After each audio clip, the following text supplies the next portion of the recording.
We are going to play some D&D. And we are super glad that you're here with us. Az, how are you doing? I'm okay. I'm kind of great, honestly. I mean, like, mentally, I was built for quarantine. Yeah, I hear you. Been preparing for this all my life.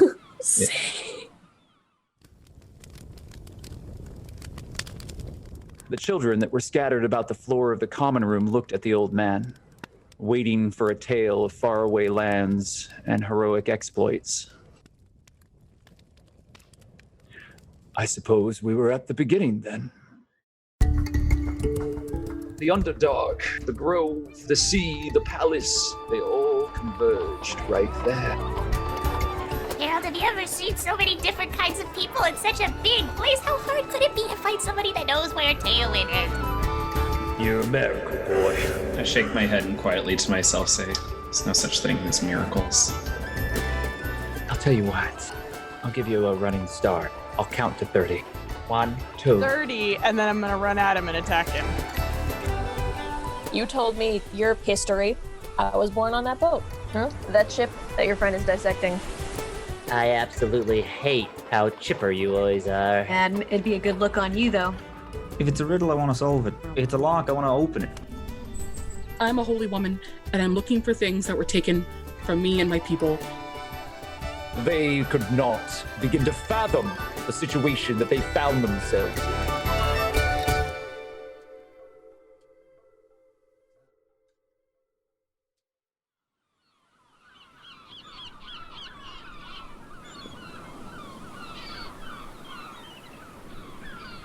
We gather again. The Sea of Swords rolls endlessly to the horizon. The water ebbs and flows beneath the ships as they creak, swaying back and forth endlessly. Time here moves differently than it does on land. Sailors understand this, and they've honed their skills, their lives around the sea. The open, welcoming sky guides them, but it is the water beneath that embraces them, carries them, shelters them, and feeds them. The cry of gulls rings out on the smooth, well-polished deck of a ship as it sways back and forth. Moving alongside its siblings, the 3 merchant ships move forward. Part of a merchant fleet that is traveling, delivering goods from the north of Neverwinter south to Baldur's Gate. At the head of the lead ship, a handsome man holds a telescope forward. He's been there for hours. This handsome man in his early 40s has a well-kept beard, slightly graying ash blonde hair, wearing a very neatly pressed jacket with brass buttons. From behind, a delicate hand holds onto his shoulder, and a woman steps next to him. She is rugged and has her hair pulled back in a tight bun. The two look out over the sea as it rocks back and forth. Behind them, their crew works endlessly, pulling the masts and sails to their appropriate placement, handling the rigging, and seeing that all is as it should be. Near a set of barrels and sacks, 2 young boys play. Each of them has wooden ships on wheels, and they're pushing them back and forth. It's then that the tranquility of the moment is broken by cannon shot.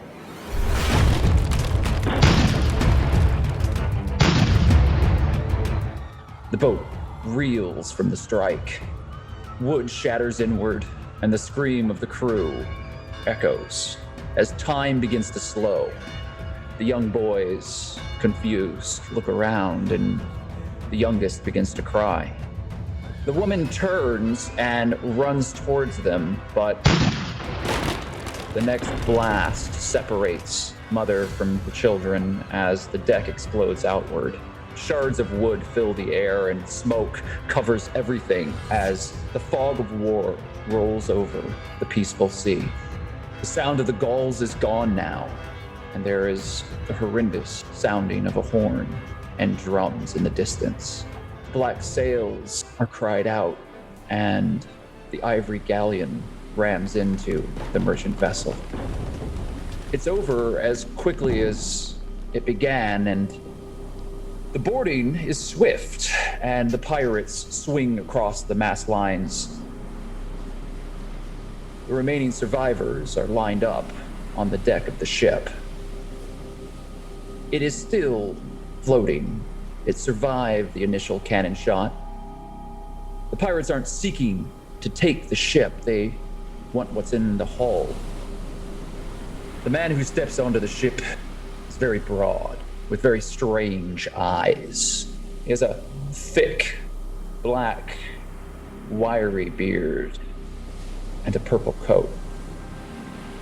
The handsome man, the father, is talking now with this pirate captain. For the safety and security of the rest of his crew and his family, all of the wares within the ship will be taken. Their livelihood, but not their lives. And the black-bearded man walks past the woman and notices the beautiful sparkling ring upon her finger. That strange, clear, blue gem that swirls like the ocean itself. The wedding ring that they couldn't afford when they first wed. Their vows were spoken on the deck of the ship. Edmund and Yvette Grail were married here.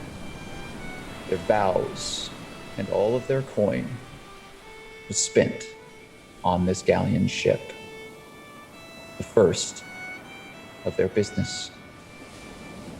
When they could afford to do so, they bought each other bands, wedding rings, and the strange ring that Edmund found in Baldur's Gate from that very odd old merchant represented their love and everything that they had built since then. And when the pirate demanded the ring, Yvette refused. Edmund stood in front of her, and Captain Balthazar Graves, without thinking or even taking a moment to consider, pulled his musket and fired twice. Mother and father, dead on the deck of the ship. All, except the two children, were killed that day. The two young boys were taken aboard the ship and press-ganged into service as cabin boys. And there they served, upon the Kraken's kiss. The oldest, Dorian, became very, very skilled, and Captain Balthazar Graves took note. The youngest, Calder, known by the crew as Squig, was relegated to mopping floors and carrying meals back and forth. He never forgot. He never forgot what happened that day upon the galleon ship. He remembered his mother dying at the hands of this captain and swore vengeance. He waited for years for his moment, and when it arrived, he saw Captain Balthazar Graves. The captain didn't know that he was there.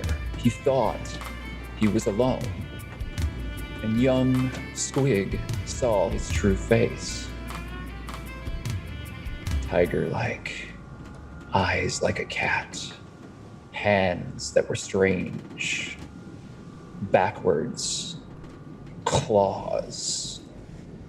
Sharp and keen.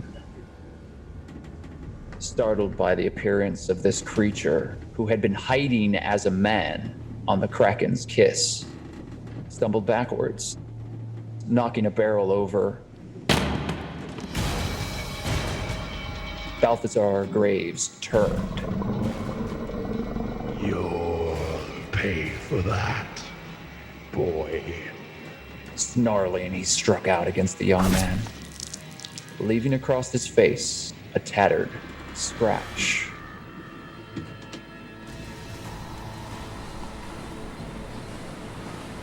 That day, young Squig walked the plank, sword to his back. The pirate that walked him off of it, his brother, Dorian.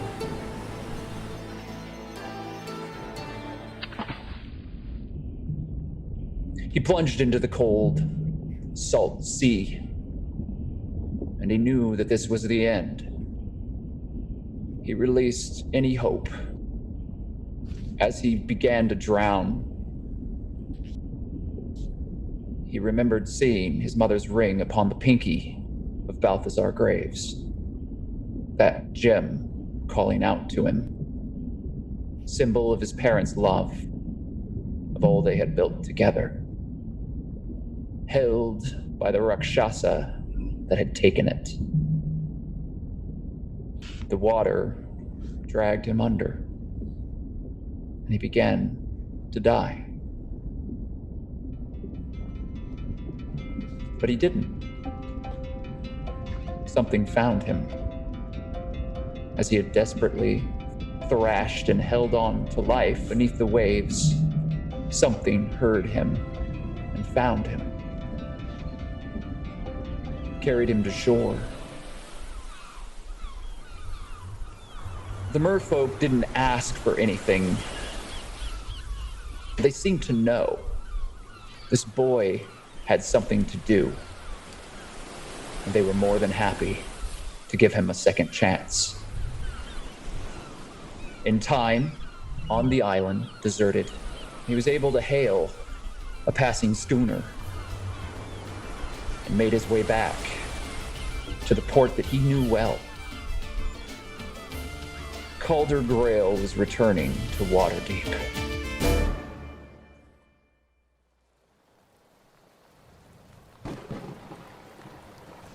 On a different ship, somewhere else. Storms continued. The enormous ship comes to a fitful start as Dottle has cast the spell which has allowed the tidal waves to rise up in the docks of Anchor's Rest. And there it finds new purchase upon land, in the ruins and the wreckage of the warehouse that stood below. The debris smokes and sputters from the fires that have been recently put out, and the rain comes down in sheets. And for a moment, everything is silent. Juniper, you weren't able to hold on. Your shield protected and guided you, aided you in shielding the life of the young goblin, Dottle. However, as the goblin was anchored to the spot that she had been casting the spell in that puddle of water, you had been thrown, and you rolled across the deck of the dry-docked ship, and you are now hanging from the figurehead.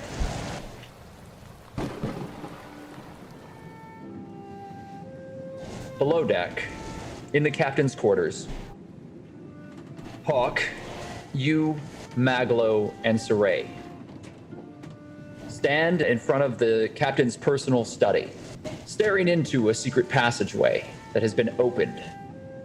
It's been missed by everyone else who had been searching within this space. MacLeod found it.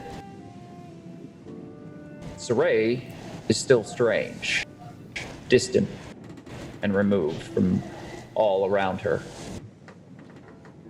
You noticed as the ship jerked and fell from the sky, when those ropes snapped and the entire vessel plummeted down to the hard warehouse below where it would be shattered. Saray didn't move. With unerring balance, she stood firm, unaffected by the pull of the plummet of the ship. She stares at the desk, absent-mindedly, as you cling on for dear life. MacLeod, within your grasp is the tome that you've removed from the glass case. You fall, but you do not release the book. Busby sputters. Everything is quiet. What do you do? MacLeod looks, see if there's anyone looking at him. The two people in the room with you? He kind of walks a little into the secret passageway with all the firing and just tries to very nonchalantly put the book into his bag. There are other scrolls and stuff in this room, right?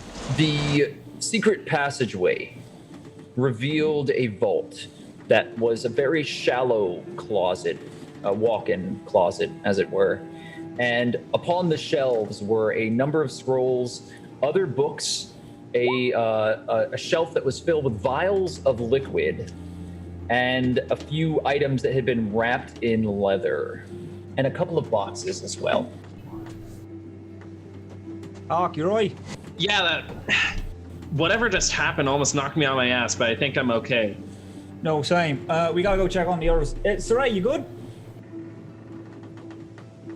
Saray? Yes. Ark, grab some of this stuff with me. And he starts like grabbing all of the, like as many of the leather-bound things, anything that looks interesting or like it's of some value to him, he's gonna grab and then he's gonna hightail it outside. There is enough that you find potentially of value within this vault that it would take a number of bags, and you would be very encumbered if you wanted to take all of it. You're probably going to need help. He's just gonna grab like a couple like as much as reasonably he can carry and still do some adventuring stuff, maybe 1, 2, 3 things, and then he's gonna go make sure Doddle's okay. You grab a handful of scrolls, a couple of vials, and one of the boxes. I have separated those items and we'll be able to give them to you later. Does anyone in this room do anything else before they step out? Yeah, I'll grab a couple scrolls and maybe a small chest, like enough to like reasonably get in there and get out, but without like over encumbering myself. You do so. You come in actually as MacLeod steps out. Saray, are you doing anything? No, I'm not going to take anything. I'm going to watch and observe. I rolled perception in roll 20 to see if I noticed that MacLeod took that book or tried to hide taking that book, but I rolled pretty low, so I didn't notice anything. MacLeod leaves the room. Hawk steps into the secret vault in the captain's chambers, takes a few handfuls of items, and then also leaves. Do you follow or do you stay in the room? I'm going to pull up my Cloak of Elven Kind, and I'm going to put up my hood, and I'm going to very cautiously leave the room. The shadows still hang closely to you, Saray. You hear in the back of your mind the growling of the manticore, and you step out into the rain. Hey, with this, it looks like we're going to make another 80 grand. I don't even care about the money. I want to know if there's any information in these things that can hopefully help us deal with whatever's chasing us. I mean, yeah, that too, but the money ain't bad, is it? Sorry, you're not going to grab anything? I'm not going to answer. I'm just going to very directly leave the onto the deck of the ship. Mag's going to look at Hawk and be like, "You right?" Whenever you touch that sort of power, it kind of leaves marks. Have patience with her. Oh, no, yeah. I was wondering if we should keep an eye on her. No. I think we'll be fine. Your brass automaton lands on your shoulder and pecks at it, Maglo. Isn't it broken? Its wing's broken, isn't it? Yeah. It's not flying in any sort of cohesive manner. It's not able to go far, but it's still able to hop around and has a large gash across the breast of the bird. And you see some gears exposed, and it ticks a little bit as it sits on your shoulder. Hey, bud, you better go to get shelter. That rain's gonna absolutely fuck you up, and I ain't doing rust management, not today. Maglo, I think we should be talking to ourselves a little bit less and getting off this ship. I don't know how long we've got. Okay, so all three of you, with Saray trailing behind you very quietly, walk onto the deck of the ship, and what you see is Doddle in a growing pool of water, and the water is still twisting up in these small pillars around her. It rescinds and then shoots back up, and all of the rain in about a 20-foot circle of where Doddle is freezes and starts to hit the ground very slowly.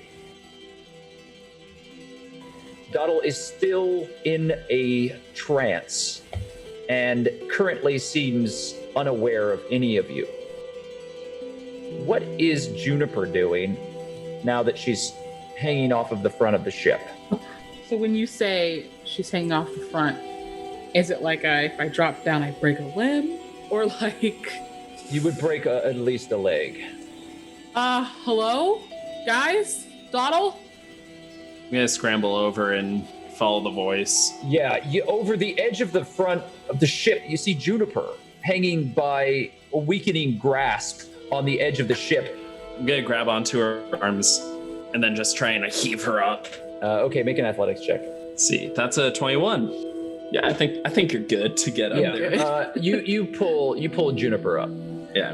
While this is happening, Saray, Maglo, are you doing anything? Maglo's just looking Doddle over, seeing if this is a trance of magic or if it's something that, like, if she breaks out of it, it would be bad for them. May I also ask, what's the state of the ship right now? Like, are we on the ground? You can ask. Doddle is unaware. Doddle, you're still in that moment, and we'll come to you in just a second here. But the ship itself is on the ground. Everyone is secure. The ship has settled. It's tilted, so it's there's a incline that's pretty sharp that makes it kind of hard to walk across the deck. But for the most part, everything is secure and the ship is in one piece. Maglo, Saray, what are your actions? Okay, so then I'm just gonna stay on the deck and I'm gonna view what's going on and wait for Maglo and Hawk to do their business, whatever it may be. Mags is gonna look to Saray's kind of, I imagine she's still quite blank. And then look to Doddle and kneel just a little close to her. Like, hey, princess, you alright? Doddle, you are surrounded by roiling waves. And the storm is still blowing fiercely above you. Lightning and thunder fill the air. You feel your connection to the water, and you are tied to it, joined as one. Your mastery of this element has caused you to become lost in the moment. And from what sounds like a million miles across the sea, you hear a voice. Hey, princess, you alright? It shudders, and then as all of that connection shatters around you, the water splashes, and you are staring at Maglo. All of that levitating water immediately stops, and Doddle snaps out of it. What? Oh, hey, you alright? You with us? Uh-huh. Okay, can you just follow my finger? Uh-huh. Just with your eyes, not with your head. Just with your eyes. Just with your eyes. Sorry. Alright. Yeah, just making sure you're okay. Alright, no, you seem fine. Hey, Lynn. Hey, Doddle, look where the boat is. You literally saved all of us. You did fucking well today. I did? Yeah, you did. Oh, well done. Can I run to the edge of the ship and just look down? Okay, be careful though, because the deck is still very dangerous. Don't go running. You run across the deck and you look down and you see the shattered remains of the warehouse in Anchor's Rest. And all of the ropes and rigging above you have been shattered, and there are ropes and other pulleys and things that are swinging in the breeze. But the entire ship has found its way to the ground and is whole. The warehouse is destroyed, and there are still small fires and some smoke that is billowing. And off in the distance, you hear horns blasting, and you hear the screeches of griffins in the distance. Oh. I'm feeling a mix of emotions right now, but I did this. I did it. Oh yeah, you did. Hey, Saray, can you take Doddle and kind of get back to camp? Because I feel like those guys probably won't be the best pleased to see us all. They're okay with seeing Hawk and I, because this is our job, and what they said is all right. Technically, we're not official though, so we should all bail.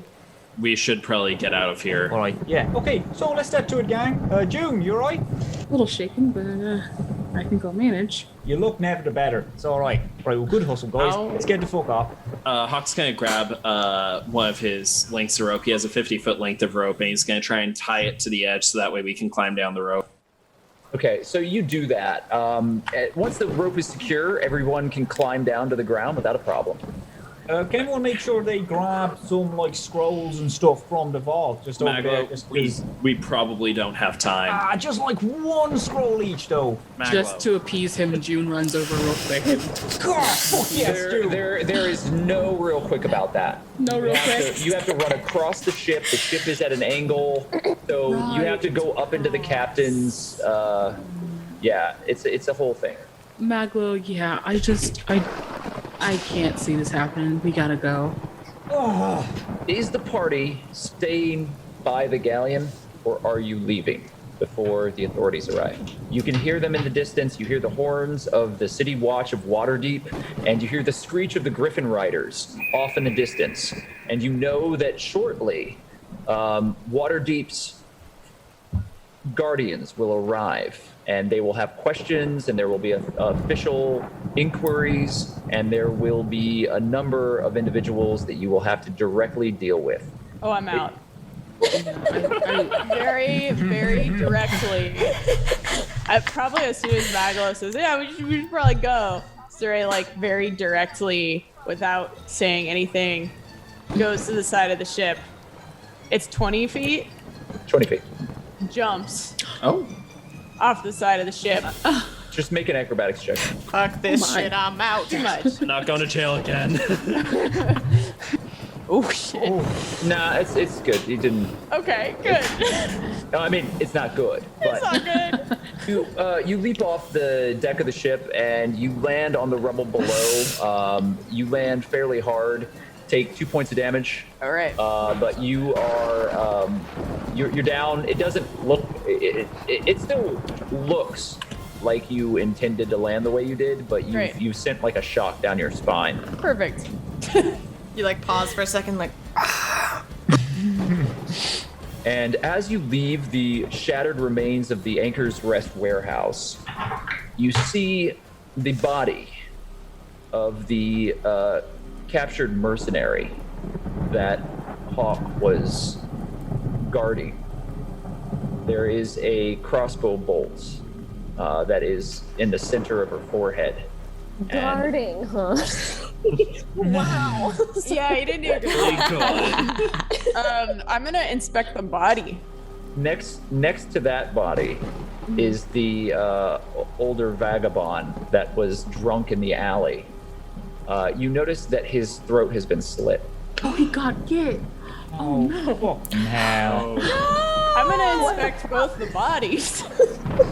Everything has been removed other than the top layer of their garments and some of their armor and just enough of their weaponry to make it look like someone hadn't taken everything from them.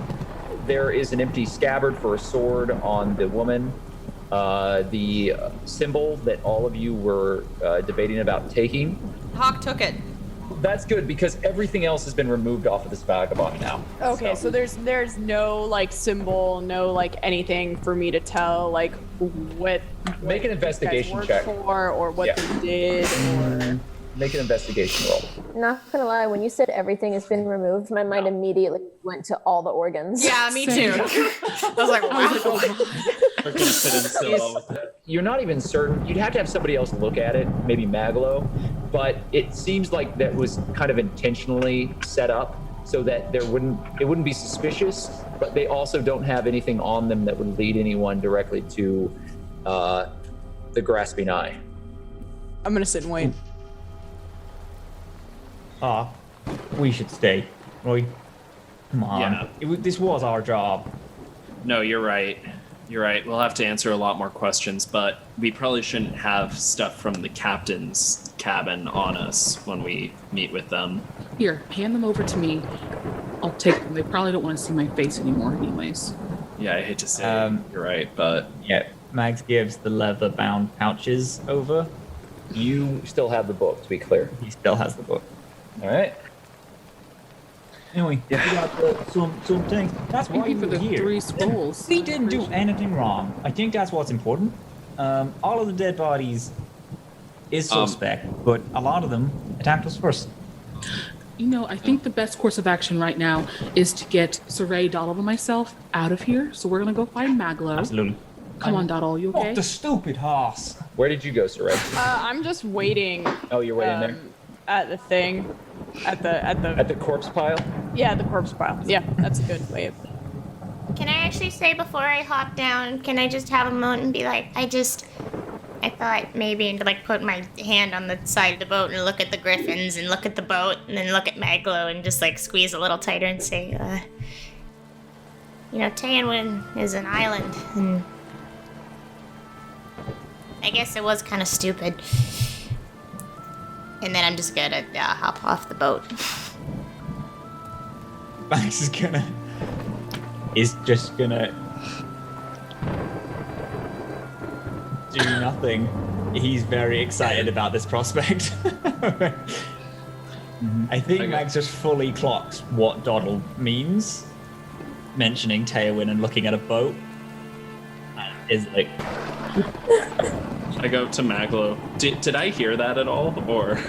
No. Okay. So all of you step into the alley. You see Saray standing over these 2 bodies, and the city watch is closing in. We'll come back to you.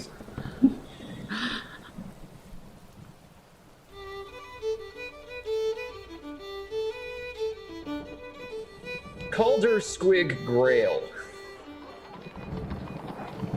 You are standing on the docks. Behind you, the roiling seas are unrested. The skies have been cloudy and thunder and lightning is rife surrounding Waterdeep. You've only been in the dock ward now for a few hours, having traveled along a merchant carrier. Your boots are back on the wooden walkways of your familiar destination, as you have been in Waterdeep off and on for many years of your life. You understand this city. It is one of the key docking points for any sort of mercantile goods within the world of Abir Terrell. Faerun is dependent on Waterdeep, and as a pirate, you have spent your adult life trafficking goods and wares into the black market of this city. As you stand there, you know that you have a few contacts that you could reach out to if you wished. However, you also know that there is danger in that, as you're not certain which of your contacts are more loyal to Captain Balthazar Graves than to you. You know that you have a number of bounties on your head, and that if anyone were to recognize you as a crew member of the Kraken's Kiss, you would be executed. However, you are clever, and you have not survived this long by not finding a way to evolve and adjust to your surroundings. As the rain pours down on you, you pull your coat closer to you, and you pull the collar up. What do you want to do? Well, so I've got this pretty gross scar, like wound, right? These claw marks rake across one half of your face, and they have healed by now, but they are a permanent reminder of the captain's displeasure at you discovering his secret. Well, I think I'm gonna want to like get a hat, right? Like... Allow me. Your hair has grown, and you have managed to swoop it into one direction to kind of protect it, but a hat might be a good call as well. So there's some coverage. All right, cool. So, yeah, I mean, ideally, I would like to start my revenge quest, but... Yes, well, let us begin the revenge quest.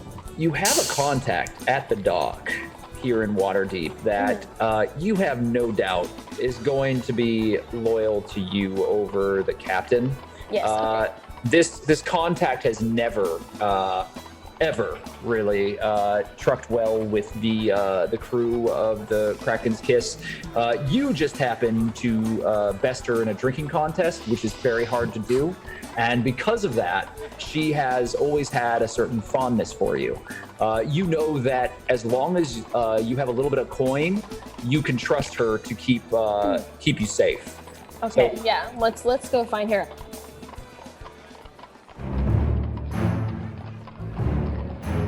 You start walking down the dock, and you walk to the far end of the north side of the dock ward of Waterdeep. And there is a long, very ramshackle, somewhat poorly kept dock, and you walk past a very old woman who is mending fishing nets, and she is by a little hut. And you walk past her and then down a series of steps that bring you closer to the water line.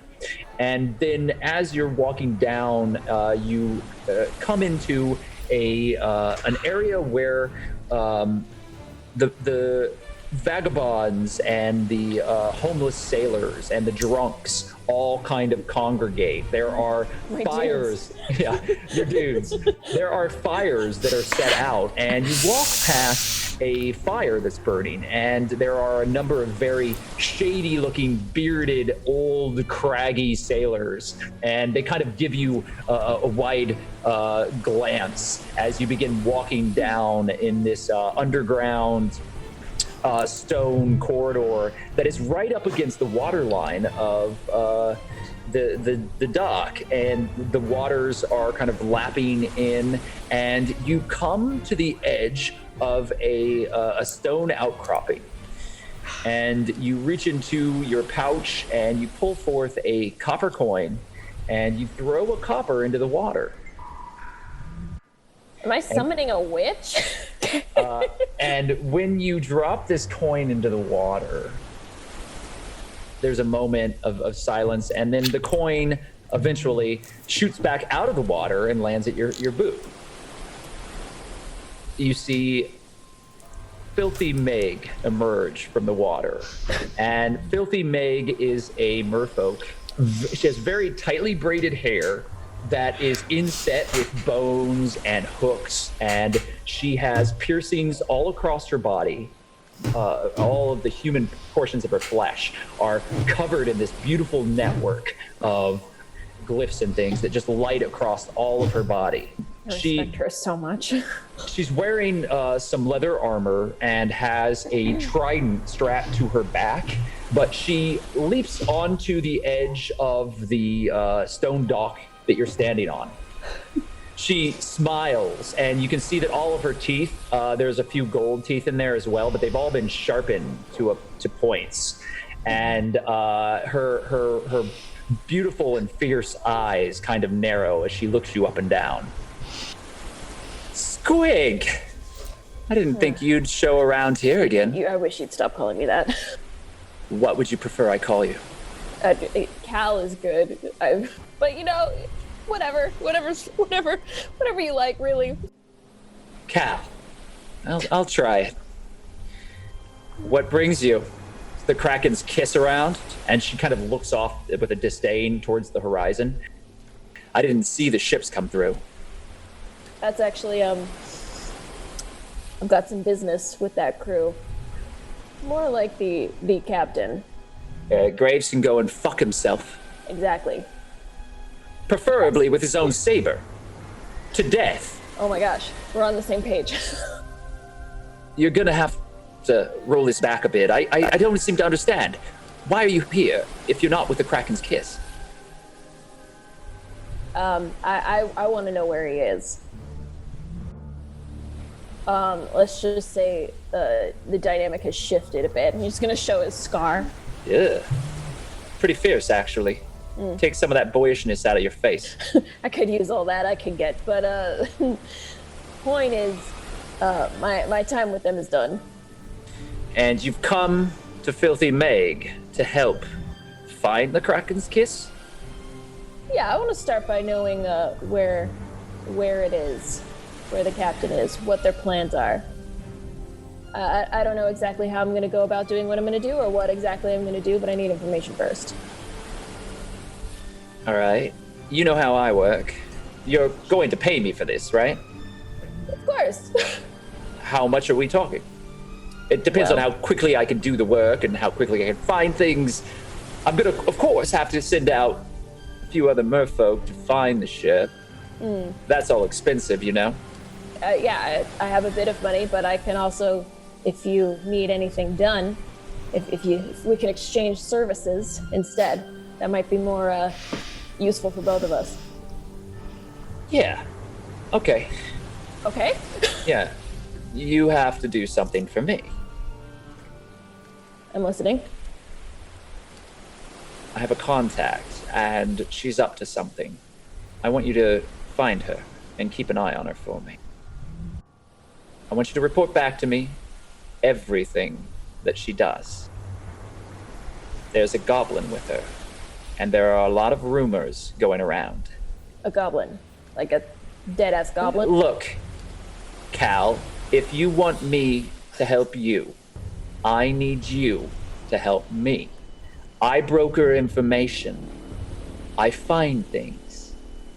People want this goblin. I don't care why. I just want to know what's happening and where they are. You give me that information. I give you the location of Captain Balthazar Graves. Fair Pretty enough. boy, do we have an agreement? And she holds out her calloused hand. I think we do. And you Probably shake. can't be too hard to find walking around a city, right? I'm gonna do you one better. They're currently at the Anchor's Rest. Well, this doesn't sound too hard. I'd be careful. My contact, she's pretty rough. And with that, the merfolk leaps back into the water. Well, wait, do you have a name? Saray. You're looking for Saray. Saray. All right. 2 days' time, meet me back here. Report. And ma'am. her tail flips up in the water, and you see that it is pierced all the way along the fins with these golden gemmed rings, and along some of the scales too. There are gems inset, and she swims off. Oh my god, I love her. Well, I'm gonna make my way to the, oh god, what is it called? Something's Rest? The Anchor's Rest is familiar to you. It's a shipyard, a graveyard, where old galleon ships are usually either stripped or rebuilt. And it's a series of dry docked vessels that are usually hanging from a series of cranes and built into buildings and around buildings.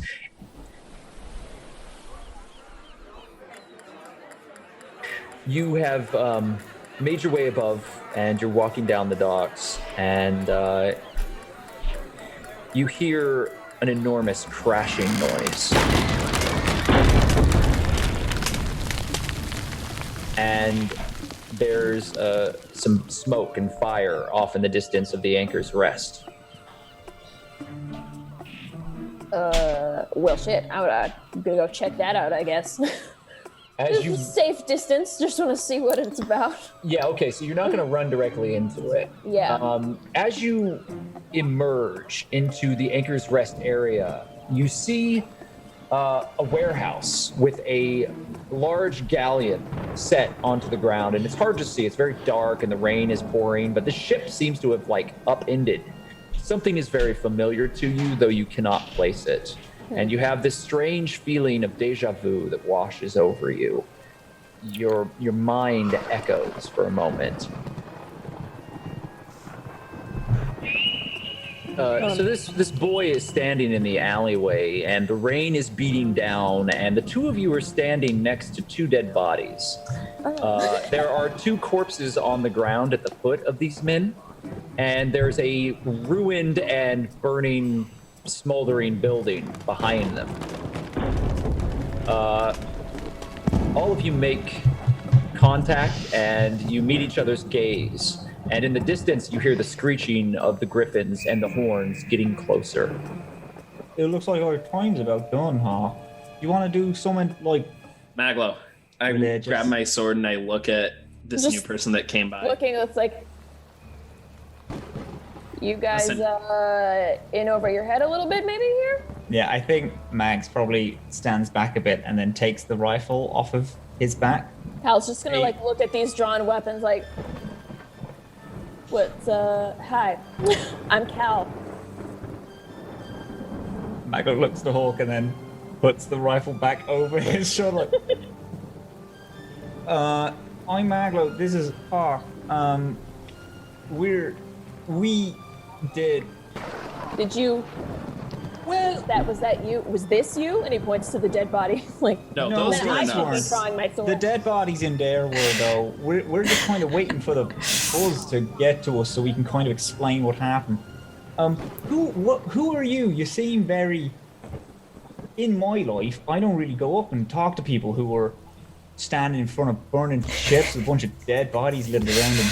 I'm a sailor. So this is. Oh, that explains. right. Okay, oh, brilliant. Okay. Maglo puts his hand out to shake. It's nice to meet you. Cal shakes his hand like, should I be worried about myself? Are you like part of a gang? Sailor, so yes, No? but only in the water. I'm so sorry. I don't mean to jump the gun, but are we becoming like friends? I'm not gonna lie, I've made friends in stranger locations, but A pair of griffin riders land in the alleyway, and these large, majestic creatures swoop down, and on their backs are the cloaked, shielded, armored figures of the lieutenants of the city watch. All three of you are standing between them and the wreckage and the bodies. It's all right. We're supposed to be here. We're supposed In to the be here. name of We're the not- city watch, by the code legal, you will put down your arms and surrender yourself. We're supposed to be here. We have official documentation. Name yourself. My name's Maglo Mandori, and this is Hawk. We have. What's your name? Name yourself. Colin. Colin ain't really with us. Colin Just is seem really nice. with us. Let's make some deception checks. How can I lie? One of you is very much lying. You rolled a natural one. Me? Yeah. So here's the thing about this game. Yes. As I didn't tell you this. So I have a couple of house rules. The first house rule is if you have a perception check, I roll it for you. Oh, okay. Pretty simple. So that if you miss something, you don't know you missed something. Okay. Or if you see something, maybe you do see it and you still think there's something else. I like it. The other thing I like is when you roll a natural 1 or a natural 20, you roll them again. And if you get another natural 1 or another natural 20, something either spectacular or horrible happens.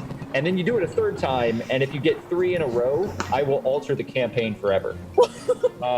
Yeah, perfect. 8. Okay, so you didn't get another natural 1.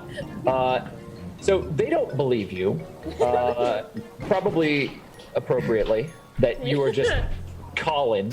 Whoops.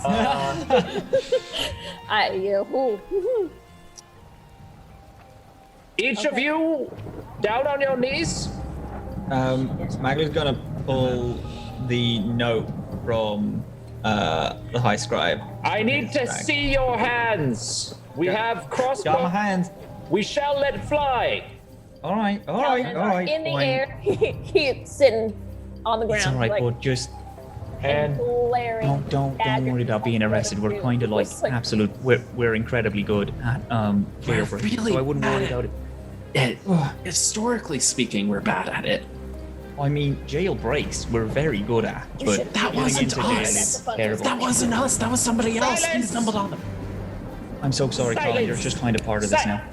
I will shoot you. Good. They can listen. We'll come back to you. Meanwhile,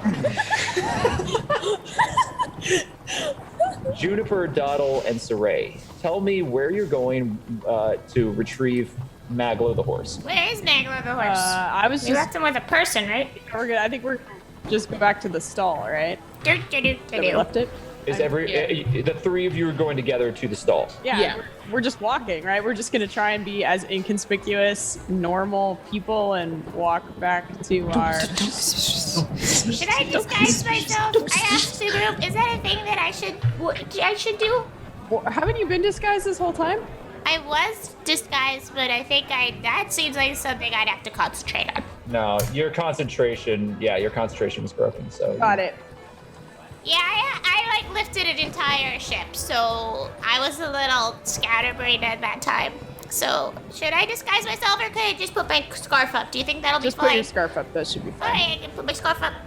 Walk close behind me, Doddle, okay? Okay, I was gonna do that anyway because I like you as a person, but whatever. everyone can make a stealth check. Okay. Yeah, no, Doddle got a natural 20, but didn't repeat the roll, but that's okay. It's still Saray and Juniper both succeeded with flying colors. Yeah, you very skillfully walk through the streets and no one notices you. This is a very rundown and dangerous part of the dock ward. The city in this area is known for its criminal activity, and anyone who is present knows to kind of keep to themselves, to mind their own business, and not to question strange occurrences within the area. They know that it oftentimes leads to a serious case of death. So the three of you have very little trouble slipping through the streets, standing and passing through shadows with your cloaks up and your scarves pulled over your faces. You make your way to the stable where your horse and carriage are currently held. The cart has been removed, but MacLeod is brought out. Can I go up to MacLeod the horse and just say hello, buddy, and nuzzle his nuzzle? He kind of looks at you. Make an animal handling check. Okay. It is what it is. He's stubborn as always, but he kind of like chews on your hair for a minute and grabs your hood, and then just kind of like starts walking. Does he look like he's been well taken care of, or that like? You paid extra for him to be well taken care of. Okay, cool. So it looks like I got what I paid for. Yeah, he was brushed Great. out. Just want to make sure. His mane has been brushed and Great. his coat has been. I'm gonna I'm gonna get on to the driver's side, and as I get up, I'm gonna throw the stable kid like 3 copper as tip. Ooh. Thank you. And the kid runs off with the coin. And you are now in the street with your carriage. Everything is here. It's secure. You have the items that you brought with you. You are missing your artificer and your paladin. I was just gonna ask if we should wait here for the boys or if we should go and retrieve them. I was going to head to Rosie's, but I was going to drive by just to make sure everything's sound and to kind of give them the signal that where we're headed and that we're okay. That's a good idea. I agree with that one. Let's go. All right. Okay, Doddle, you and I need to lay low in the cart, okay? Yes. Please Okay. do. Can I? There's still the like sheets and stuff in the back, right?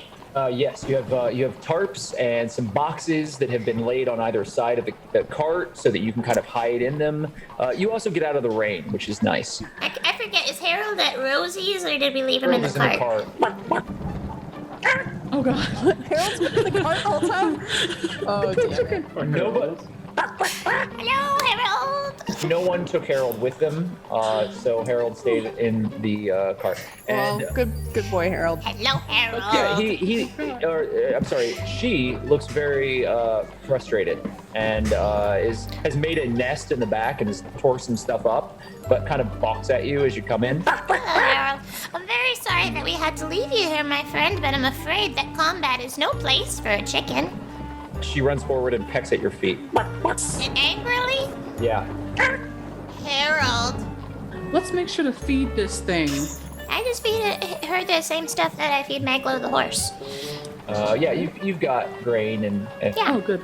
so you pull out a handful of grain and she eats out of your hand and she seems a little happier once you've fed her. And the rest of you are in the carriage. And Saray, are you driving the carriage? Yes, I am driving. So And I will roll animal handling. Yeah, animal handling. And then are you taking it to Rosie's? Is that where you're headed? I'm going to take it to Rosie's, but I'm going to drive by the Siren's Call warehouse just to make sure everyone's okay. And kind of just drive by and kind of inspect, make sure they're okay, but also let them know we are safe and that we're headed to Rosie's. Yeah.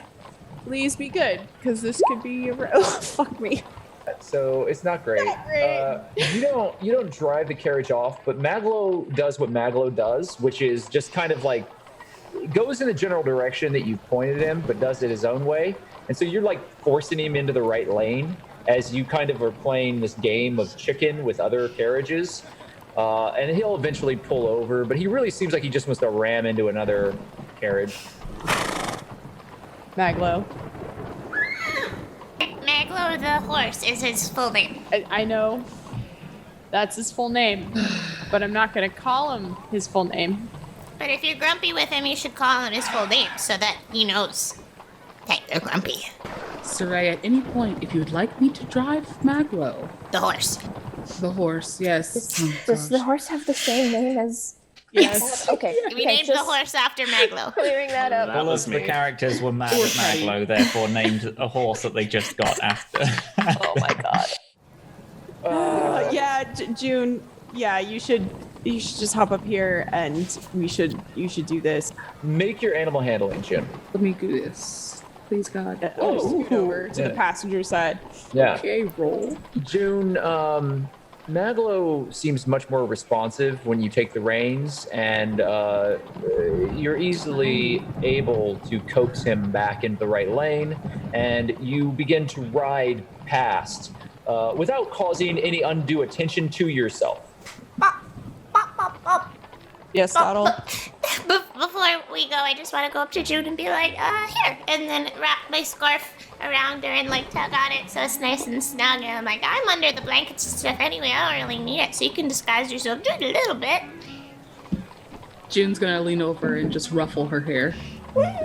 Thank you. All right, go back in the cart. Okay. Hi, Harold. Yeah, that's a good enough roll that I'm not going to make you roll anything else. You just seem like a carriage that's moving through the Anchor's Rest area. And as you ride past the alley, you see the shattered building. You see the ship that has been lulled into the front that's still whole. Little smoke and embers are still burning around it. And then you see the back of two very large griffins and armored guard that seem to be surrounding three individuals. Somebody seems to be with Maglo and Hawk, and they are all on their knees with their hands raised in the air. I'm going to try and make a whistle sound that's similar to Busby's whistle. Can't do it. I Okay. can't really do it, but right? Yeah, make a performance check, and then I'll make perception checks for Maglo and Hawk. Both of you hear this whistle that sounds like Busby's whistle while your back is turned. And in response from your pocket, Busby kind of climbs out. Do I hear this? How did you do on your? Oh yeah, you made it with your performance. Do you do anything, Maglo or Hawk? Hawk is not going to turn around or do anything right now because he knows there's crossbows aimed at him. And Busby is like climbing out of his bag, right? Yeah. Busby, you gotta remain calm. Woods, you got. Alright, point. Listen, I'll listen to you. Do what you want to do. But if you're gonna leave and if you end up dying, I'm gonna replace you with a fucking dragon. You understand that, don't you? He crawls back into the bag. So Ray, you hear some beeping back, but nothing happens, and the carriage moves past the alley, and you continue on. Yeah. All right, let's head to Rosie's. All right, to Rosie's we go. Were they okay? They seem fine. I mean, Hawk and Maglo, they have the permission from the cops. They should be fine. Can I roll an insight check on that? Yes. Okay. Yeah, you didn't really get a good full view of the situation, so you're counting on them. You believe that Saray believes that they're fine, but you did hear, you kind of cut through the chase. They're being arrested. But Maglo and Hawk came to get me when I was arrested. Well, here, how about this, Dottle? If they are arrested, let's give it a moment and see what happens. Maybe they're just going to be brought in for questioning. They do have their job to finish. Okay, can we not go to Rosie's though? That doesn't feel right to just abandon them. Maybe they need like a getaway cart or something. If it makes you feel more comfortable, maybe we can stay close by for a couple minutes. Okay? Is there a tavern or something nearby? Yes, there are taverns all throughout Anchor's Rest. Am I familiar with the one that's nearby? Is it safe? Is it shady? No. No, they're not safe. Oh. Yeah, I was like, None of the taverns in this vicinity are safe, and you could stay at one, but you're probably courting a bar fight. Right.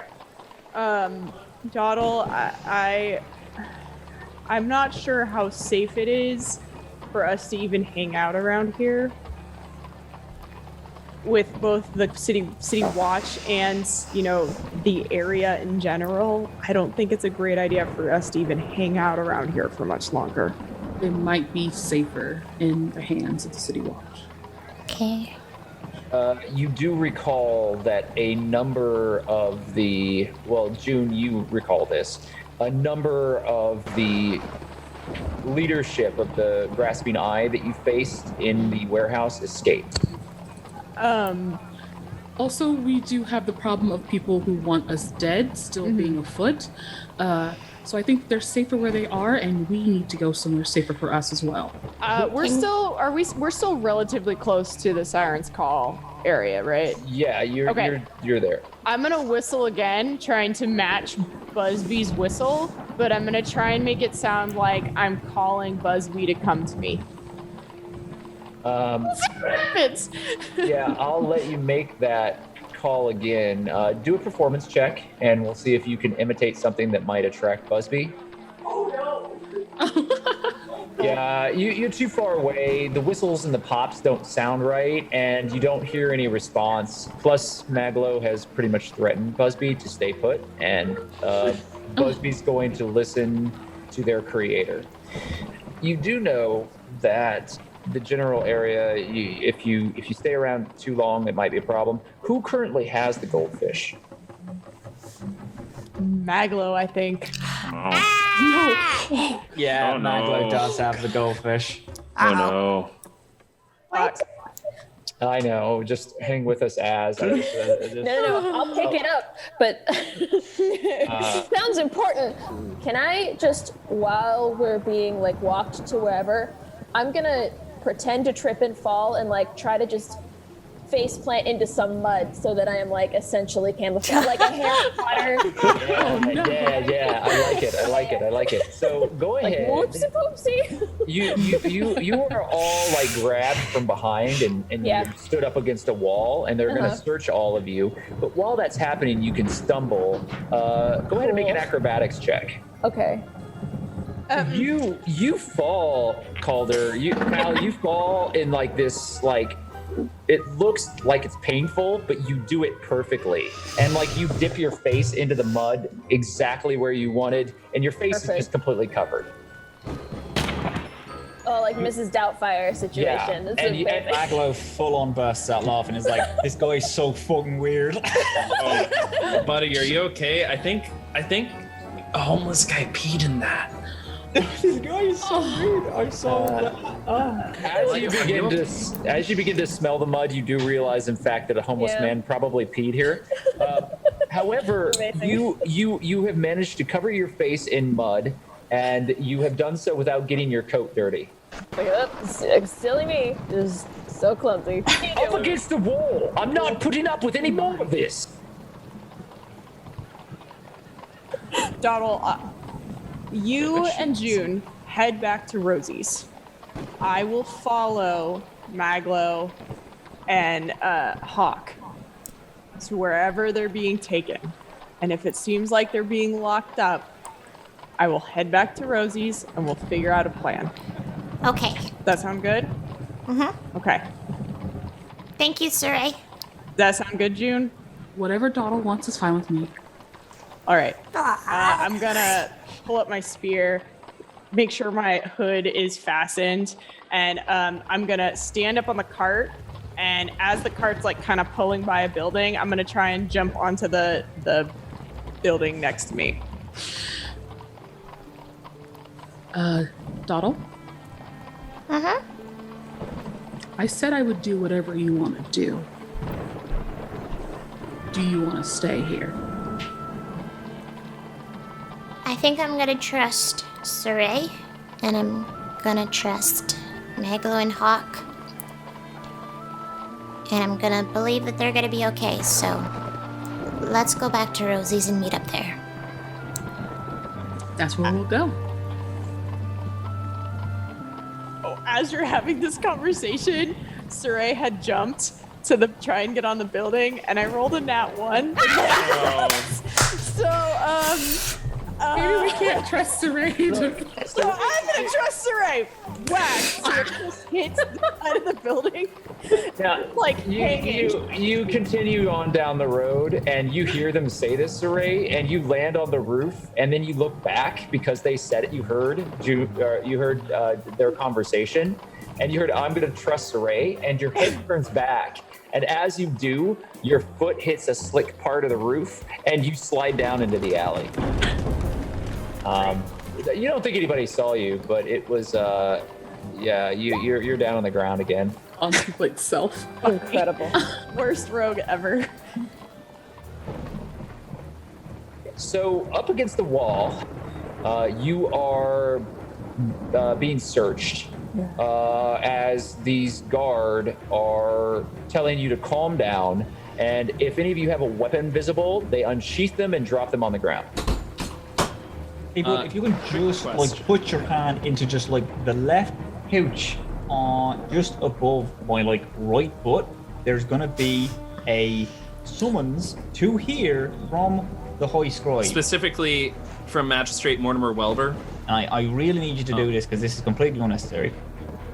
If you're who you say you are, you have nothing to be worried about. And they start searching in your pouch, just as they pass the pouch that has the book in it. And they reach in and they grab a series of scrolls that you've kept in this pouch. And they put some of them back and they're going through them. Interesting. And is this young man with you? I guess he is now. Very well.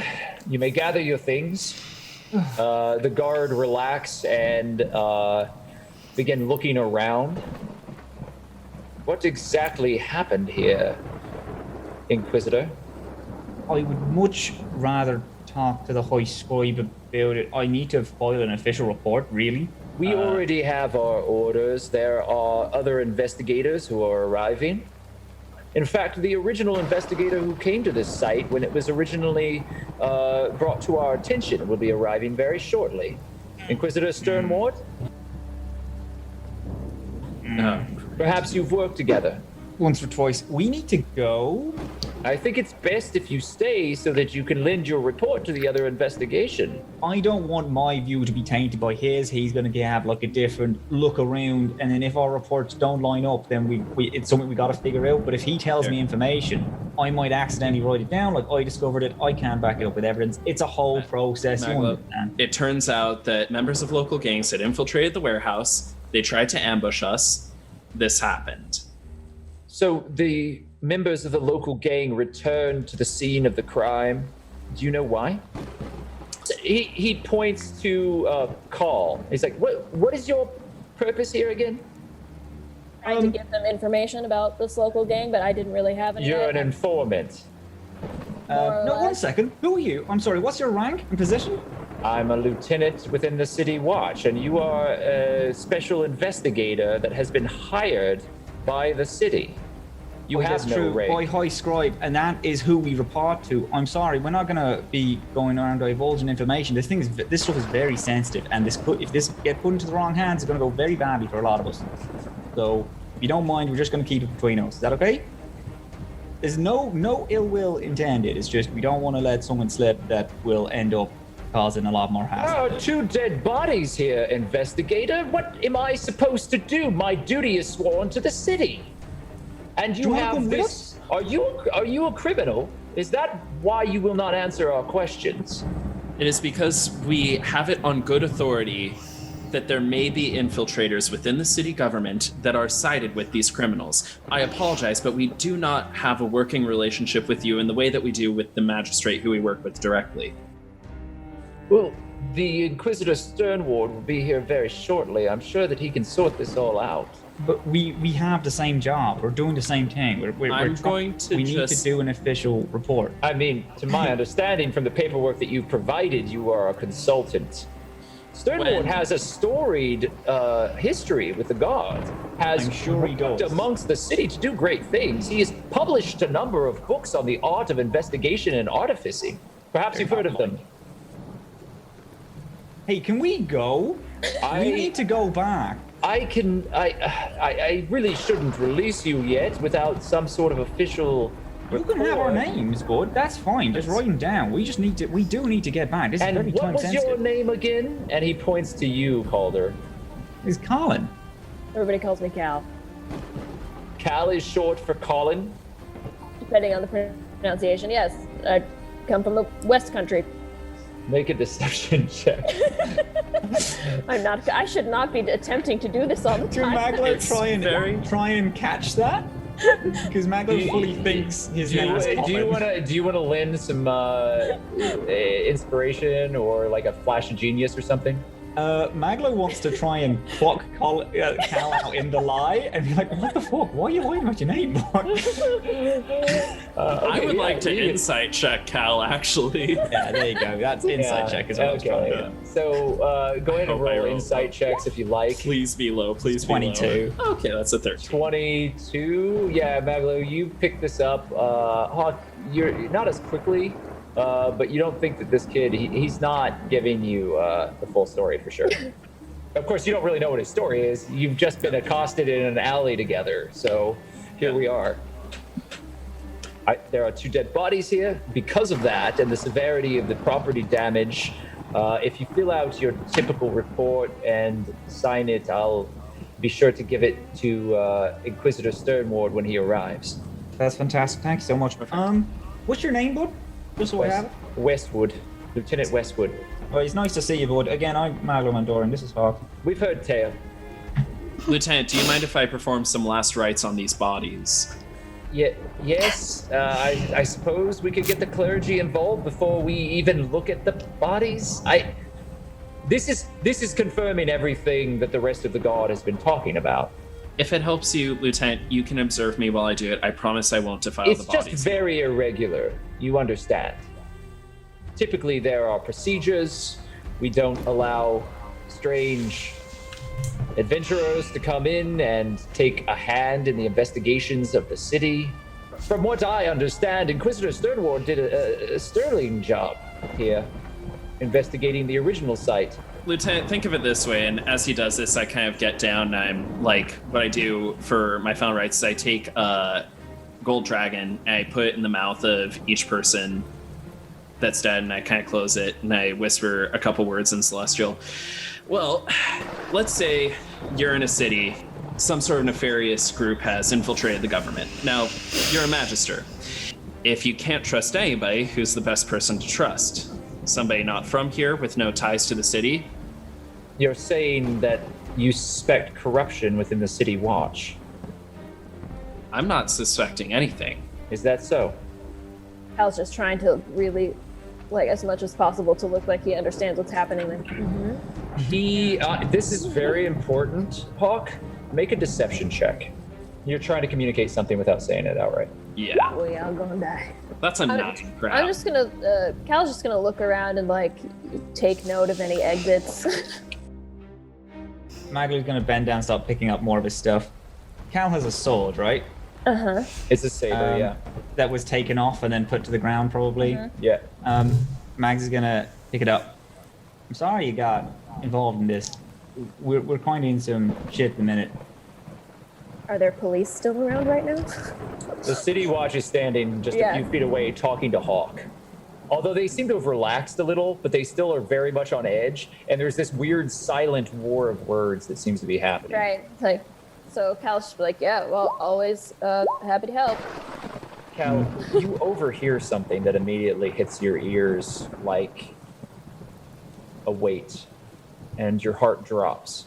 So, this ship, the Siren's Call, fell? And you hear the words, Siren's Call. Oh. And you recognize now why this was familiar to you. You don't know how. You don't know what strange twist of fate has brought you here. But before you, on the remains of the warehouse, dry docked, the ship that your parents bought, their first ship, the ship that you were born on, lays before you. Okay, well, Cal, I guess, just kind of goes pale, and he's trying to keep as straight a face as absolutely possible, but he looks like he might throw up. Make an insight check, please, MacLeod. Yeah, the kid looks like he's seen a ghost. You don't know why. I don't know if you've ever seen someone's soul leave their body, but disassociate. Like, With what we're doing, there's not a whole lot of people we can trust. And then MacLeod like goes to hand the saber back. Cal just sort of like looks at it and then like looks at him like, "Are you sure about that?" Like, Well, I know. Can I trust you? well, he takes his sword, like just like disassociated. He just like nods, like, "Uh-huh." At this point, can is it possible that Saray's kind of gotten to a point where she can at least see what's going on? You're watching from a rooftop afar? currently, Okay. Saray, and you see that this kid is now with Hawk and MacLeod, and the guard are talking to them. At first, it was really tense, and it seems to have lessened. You don't know how much longer they're going to be there. More guards are arriving, kind of by the minute, and they start looking around the area, the rubble and the ship, and it's becoming more and more crowded. But eventually, you see the guard are talking to MacLeod and Hawk. There's some parchment that's out that they start marking down on with a quill, and eventually, the 3 men are released. Can I try and imitate Busby's whistle again? Go for it. I'm gonna get this to work. I swear. Nope. Yeah, you don't. The wind is so high right now. It's not Beep, that you're beep, not whistling; beep. it's that you don't feel like it's carrying enough on the wind. You're gonna have to get closer. They seem to be walking out into the street now. Maglo Hawk and Calder, do you have any reason to stay here? No, God, no. Yeah. I mean, I just dropped my coins. You good. who are you people? We're people who are kind of in over our head a little bit. What's your involvement with that ship? There's a high scribe who told us to investigate it. So we've kind of found ourselves in a little bit of trouble. There's a gang who kind of want us dead. This here, he pulls up the little goldfish in the bowl, is it's some kind of big thing. There's a lot of people after us. I What I guess. want to know is what's that Multiple ship? bodies in a ruined warehouse and a beached ship for a carnival prize. Got it. Sure, why not? What I want to know is what's that ship to you? We were investigating it because a couple days ago it was broken into and magical artifacts were stolen from it. You know what? You guys almost got me arrested today. We can hold off on exchange for information for one. You owe me one. Yeah, I want to kind of get out the rain. Do you want to go to Rosie's? Yeah, let's go to Rosie's. What's your name again? Calder? Well, who are your friends? What are you? There are more of you? Yeah, there's Saray, there's Juniper, and then there's Dottle. You know what? I'm gonna let you buy me a drink for getting me almost arrested today. I think You're that's so weird. I'm so sorry. Can we stop? Still It's raining covered in so mud. much. Yeah. Yeah. Can I wash your face? Do you need a shower? Do you have a place to stay? Are Did you alright? just call me weird and then offer to wash my face? I know, that was weird. I do Yeah, apologize. You just got mud caked over your face. And it's like, are you Listen. okay? You just came up to two people, just like, I next just to a like burning tear ship and off just a ask piece what of the my tire situation cloak. was? Here, you can I wipe mean, your we've face all with had that. big days before. I know how that is. I'm not comfortable with the authorities knowing much about me, all right? I like to live off the grid. Let's go get an ale. Fucking love this kid. like Yeah, let's him. go. No, let's go. I like him Ah, so grand. much. Yeah, come on, dude. I'll tell you about a whole time I tried to get off the grid once. It did Tried? not end well. All right, yeah, that sounds like a story. Let's go. I'm gonna follow them close-ish behind, but I don't want them to know, or anyone else around to really know that I'm following them. So I'm gonna. I've I'm seen on the your roof. stealth rolls. Yeah. Okay. Um. I roll with advantage, so that's why I've been rolling. Yeah. twice. No, I see. No one notices you.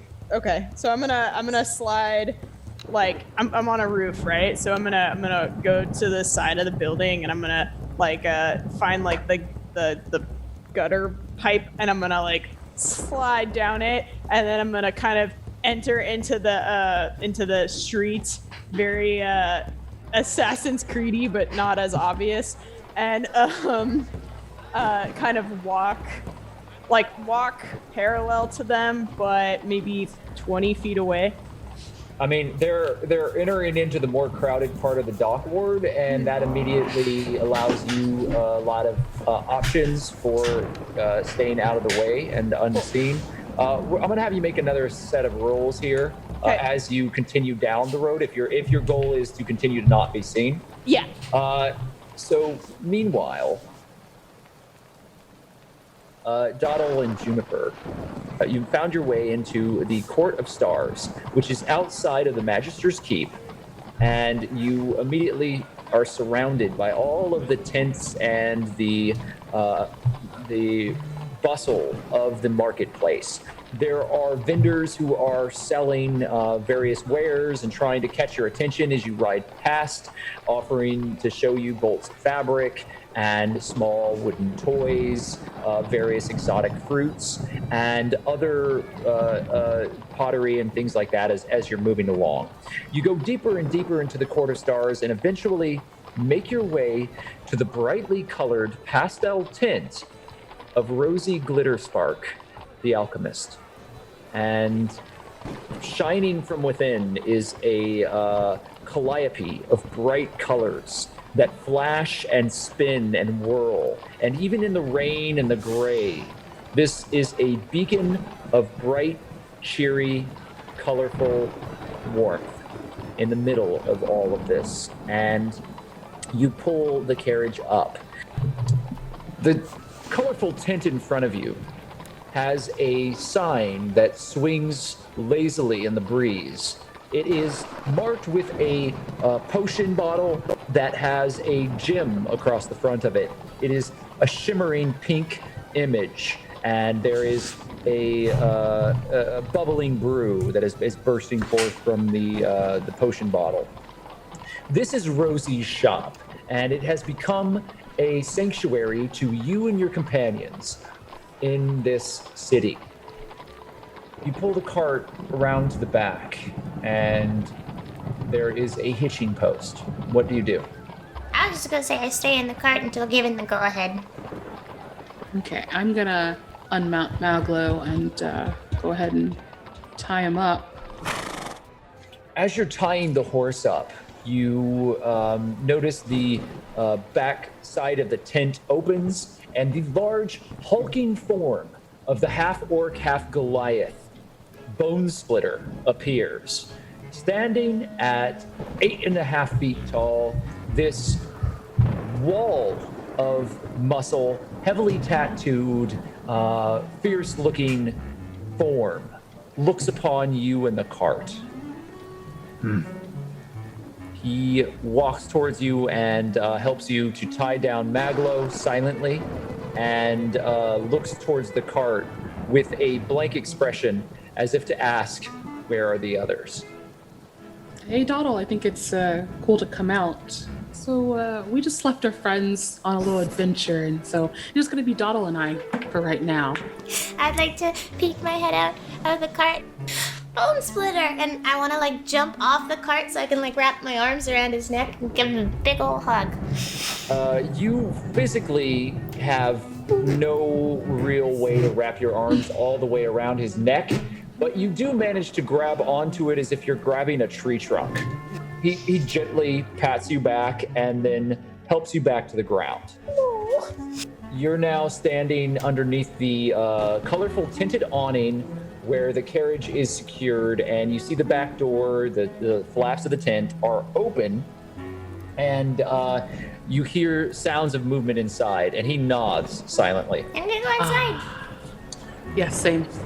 Okay, so the two of you walk into the tent, and when you enter, you see the colorful pink hair of Rosie Glimmerspark as her pale blue skin is streaked across the room. She is running back and forth, grabbing potions and vials and mixing them together.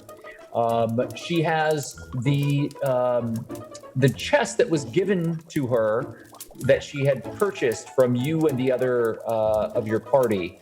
And that chest is now very much empty. There are only a few items remaining in it, and it seems that she's been successful in selling the majority of those components that you had brought to her. She seems to be sorting things out, and she's charging around. And when the two of you enter into the shop, she skids to a stop and looks over at you. She is surprised, and her eyes, her big gem-like eyes, fill with a clear joy as she sees the two of you. Hello, Rosie. Hi, I was really worried. I thought for a minute that you may not have made it, but I'm so glad you're here now. And now that you're here, we can talk about all the things that we need to talk about. There's so much to go through. Right now, I haven't received very many letters, so I don't know what Saray is doing. Have you seen her? Where's everybody else? Where's MacLeod? Where's Hawk? Hawk is very sour, isn't he? I think something's wrong with him. We need to check on the different ways that his potions have been affecting him. I have a feeling that there might be things about them that might have to be altered so that we can make a component that's going to work and that's also going to protect you against everything that's happening right now. We need to be sure about that because it's very, very important that these magical effects don't actually cause any kind of ill effect or harm, because it's a very important thing, and I really want to make sure that everything is okay. By the way, I want to make sure that you know that I made tea already, and there are crumpets, and there's everything that you might need. So if you're hungry or you're thirsty, you can help yourself here. I'm going to be right back. I have to go get a couple of other things. And she runs out of the room, leaving you to a tray of tea and cakes that are set on the center of a number of alchemy tables. And there are bubbling little liquids and colorful brews that are bubbling on that table. Bone Splitter walks in behind you and just silently kind of stands there. Bone Splitter, would you like to join us for tea? Eh? You know, as soon as you start to miss her, it's hard to remember that you did. So she is she's out of the room for a moment. She just ran off, and you're left in the workshop. What would you like to do? Have tea with Bone Splitter! So Bone Splitter, because you give him a teacup and a saucer, he very gingerly holds it and is sipping tea with you. Did Rosie perhaps, can I see if she left any of her new fun trinkets in the room at all? There are a number of brightly colored silk cloths that are wrapping various items. There is a cage in the corner of the room with a sheet over it, and there seems to be something shuffling in the cage. I'm gonna go up to the cage. You walk over to the cage, and the cage shuffles and shakes. I lift up a little bit of You start to lift the sheet, and Bone Splitter puts his hand on yours.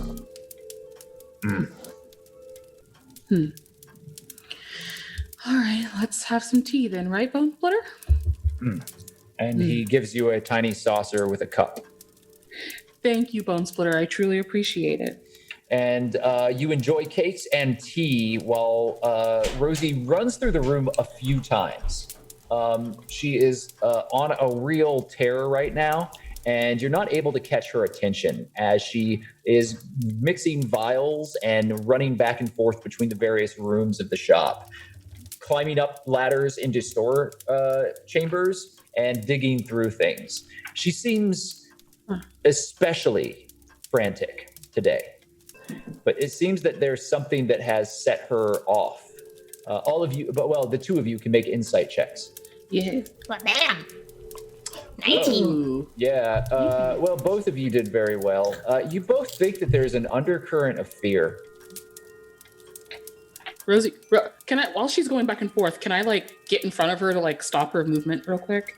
Yeah, so you stand in front of her, and what do you say as she turns to you?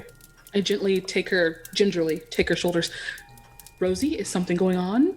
What kind of question is that? Of course there's something going on. I've been working on what we were working on. You already told me that there were things happening, and I started to investigate things, and I made some contacts that I really need to talk to Saray about it. There's a lot of things that are happening, and all of it's going to come down together. And you have the goldfish, and there's all the effects that were created by the goldfish and everything that happened when you did that. And now we have to make sure that we're able to be adequately protected and make sure that nothing happens. Rosie, okay. But I need you to explain anything new that may have happened. Can you do that for me? So much that I need to tell you. Where should I start? Should I start when I left and all of a sudden when I was on the carriage and I was waiting to get to my contact, or when I was bringing them the things, or when the other people were involved and they said the grasping eye? The grasping eye is certainly involved. That might be tied to the Xanathar guild. Juniper, perhaps we should wait until the rest of our party has arrived before we relay any new information. In the meantime, Rosie, is there anything I can be doing to assist you in any way? I need you to clean these vials and make sure that they're scrubbing, because right now they're very dirty, and if we're going to use them for any of this work that I have that has to be set up, we're going to have to make sure that they're sparkling clean, because if they're contaminated in any way, it could cause ill effects, and it might make, we don't know really what color Hawk's going to turn up if he keeps turning from blue and pink and all these other things. I think it's a very good change. I think he actually looks a little bit better. He doesn't look so sallow and grumpy, but I can make sure that we make a better potion if you make sure that these are clean. Yes, ma'am. And so she gives you some brushes and some soap, and you go in and start cleaning vials for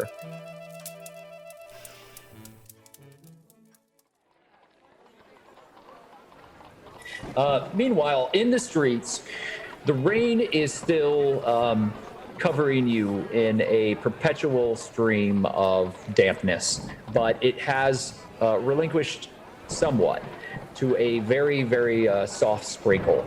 The clouds are still hanging above you, and you see no sun in sight as kind of a cold wind breaks through the streets. Saray, you are silently following behind. We're going to where we hide out, and you're going to meet someone who's just going to be quite a lot. They're a lot. She's a lot of personality and a very small person, but she's also a very dear human being. Or not human being, gnome. No, she is smart as a wick, and she is great and really good at alchemy, and has helped us out a lot. But you will have to reconfigure your brain just to understand her a little. She's just very fast. I'm just warning you. It's very difficult to get a word in. Don't be scared, though. She's like lovely. I feel Yeah. more concerned than if you had not felt the need to warn me so much. Should we get some ale to drink while we're on this trip? Do we actually just want to go for a drink? I don't mean to keep you from your extremely weird business. No, it's alright. I need to finish up this report, but there's so much to write in. It would probably be better if I just did it as a gang. And honestly, I'm gonna be super honest with you, Count. I'm fucking exhausted. My lord. So having just sitting down for 5 minutes sounds fucking great. Yeah, all right, let's do it. Let's hop in a cart. We go. Sit Lads, down at I ain't Rosie's. We'll had have a a drink. fucking just sit down and a drink in months. This is great. I'm having a good time. I like our little gang. Let's just go. Should we invite the others or should we just leave it? Not my circus, not my monkeys. 2 ways we could go about this. One, we can introduce everybody. Actually, maybe we should introduce Oh, fine. everybody. Listen, we'll stop off at Rosie's on the way. Say we're gonna go for a drink. Sounds good. At And then this just- point, Or we could not. I'm gonna pop in. MacLeod, you hear something behind you. Everybody else is unaware of Saray's arrival. You got an MacLeod turns exceptionally high around roll. with a start. Ready to MacLeod, what's up? Okay, yeah. Maglo almost stands up straighter. And he's like, Captain? Oh, sorry. Oh, I was worried there for a second. when Cal MacLeod turned perks around. up at the captain, addressing her as captain. Like, oh shit. So, how did that go? We almost got arrested, but we didn't. And I think that's the most Yeah. important part. I think in terms of being found at a burning warehouse next to 2 corpses and walking free, we did pretty well for ourselves. I'm proud of us. This is Cal. You picked up Low man. someone? Yeah, we almost did get him arrested, so we kind of owe him a drink. If cops talk to you because of somebody else, that somebody owes you a drink. That's Cal kind of knows our whole deal. Lynn, it's just Doddle got to pick up someone, a new member of the gang, and I felt like I kind of wanted to do it, and yeah, it's like Cal just looks around like he suddenly thinks he might be being abducted. On the upside, in terms of new people, Cal has slapped me way less than the last person we've picked up, so I'm happy. One of these days, you guys are going to open your fat lips and get us all killed. You feeling alright, Sarai? Yeah, you've been a little different. Get yourselves your drink and then meet us at Rosie's. And then she turns around and heads straight to Rosie's. He's normally not like that. Yeah. I think 10 seconds might be a new record for someone hating me that much. No, you'll beat that record pretty fast. Yeah. The woman who pulls up in the carriage looks down at you. Are you getting in? Are you gonna ride? Cal hops in the carriage. All right, let's do this. Oh, it's fine. Three copper per bum. No, it's fine. I'll do it. There you go. Cal will pay for it. No, Okay. I got it. No, yeah, we're good. Trust me, we're the ones that owe you this, Cal. So between all of you, you pay 9 copper for you to go across town. You give some directions. If I understand this correctly, you want to go into the southern ward and find a tavern. Yeah, just one that's kind of near Rosie's shop. Yeah, there are a few in that general area. And so you make your way to the outskirts of the Court of Stars. And the tavern that is in front of you is not a tent. It is a physical building. It is made out of moss-covered stone and aged gray boards.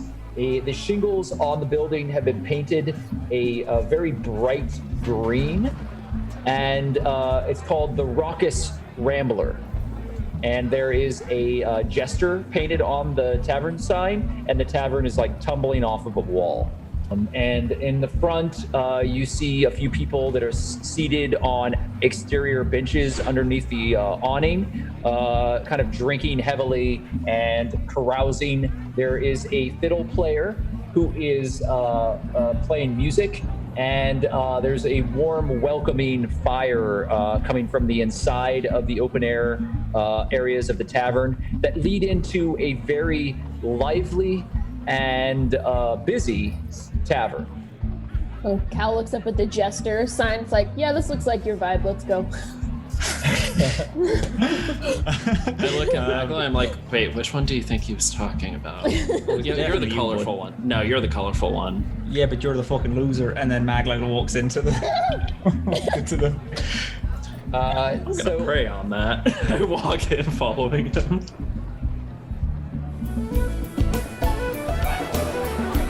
All three of you walk into the raucous Rambler, and as soon as you do, there's a shout and a cheer that roars up as on the stage, you think it's for you, and then you realize it's not for you. On a stage across the way, a bard comes up, and she has very bright red hair that is toiled up into a tight bun on the very top of her head. And then there are feathers that are inset into this bun that create a splay, almost like a peacock's tail. And she comes up and she starts to sing. Come over, Maggie, don't save it for a rainy day. Over to me, right foot, diddle-o. Her song is exceptionally well-skilled. She is one of the best bards that you've heard in your recent memory. Hey, Maggie, we come away. And she plays a lute very skillfully as she begins singing. And the entire tavern is kind of singing along and very engaged in the performance.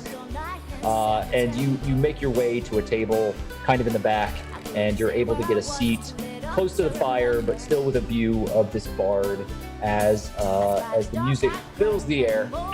We'll come back to you. Out of my heart, I just been undone by the miller's daughter.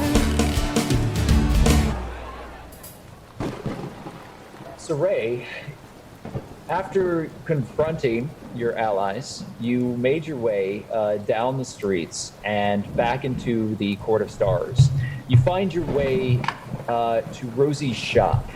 Before I enter Rosie's shop, I'm going to check, make a round around Rosie's shop and check and see if anyone is, anyone suspicious around.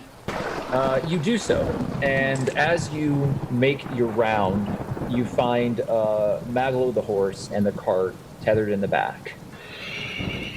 All of the tent flaps have been closed, and as you well know, there are magical wards that prevent the tent from any sort of exterior probing or divination. You know that to a limited extent, the tent is able to withstand any sort of magical incursion, and certainly any mundane spying that might occur from the outside. Okay, and then I'm also going to kind of inspect the area, not the tent, but the area surrounding the tent, in the Court of Stars. Is there anyone? You do notice across the street one of the vendors that has always been open when you were present here.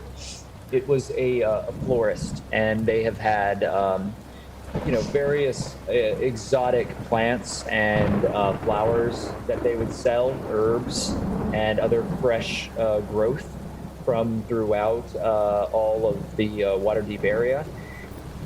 That shop has been closed, and you've never noticed it to be closed in the past, and the stall has been shut up and it hasn't been open.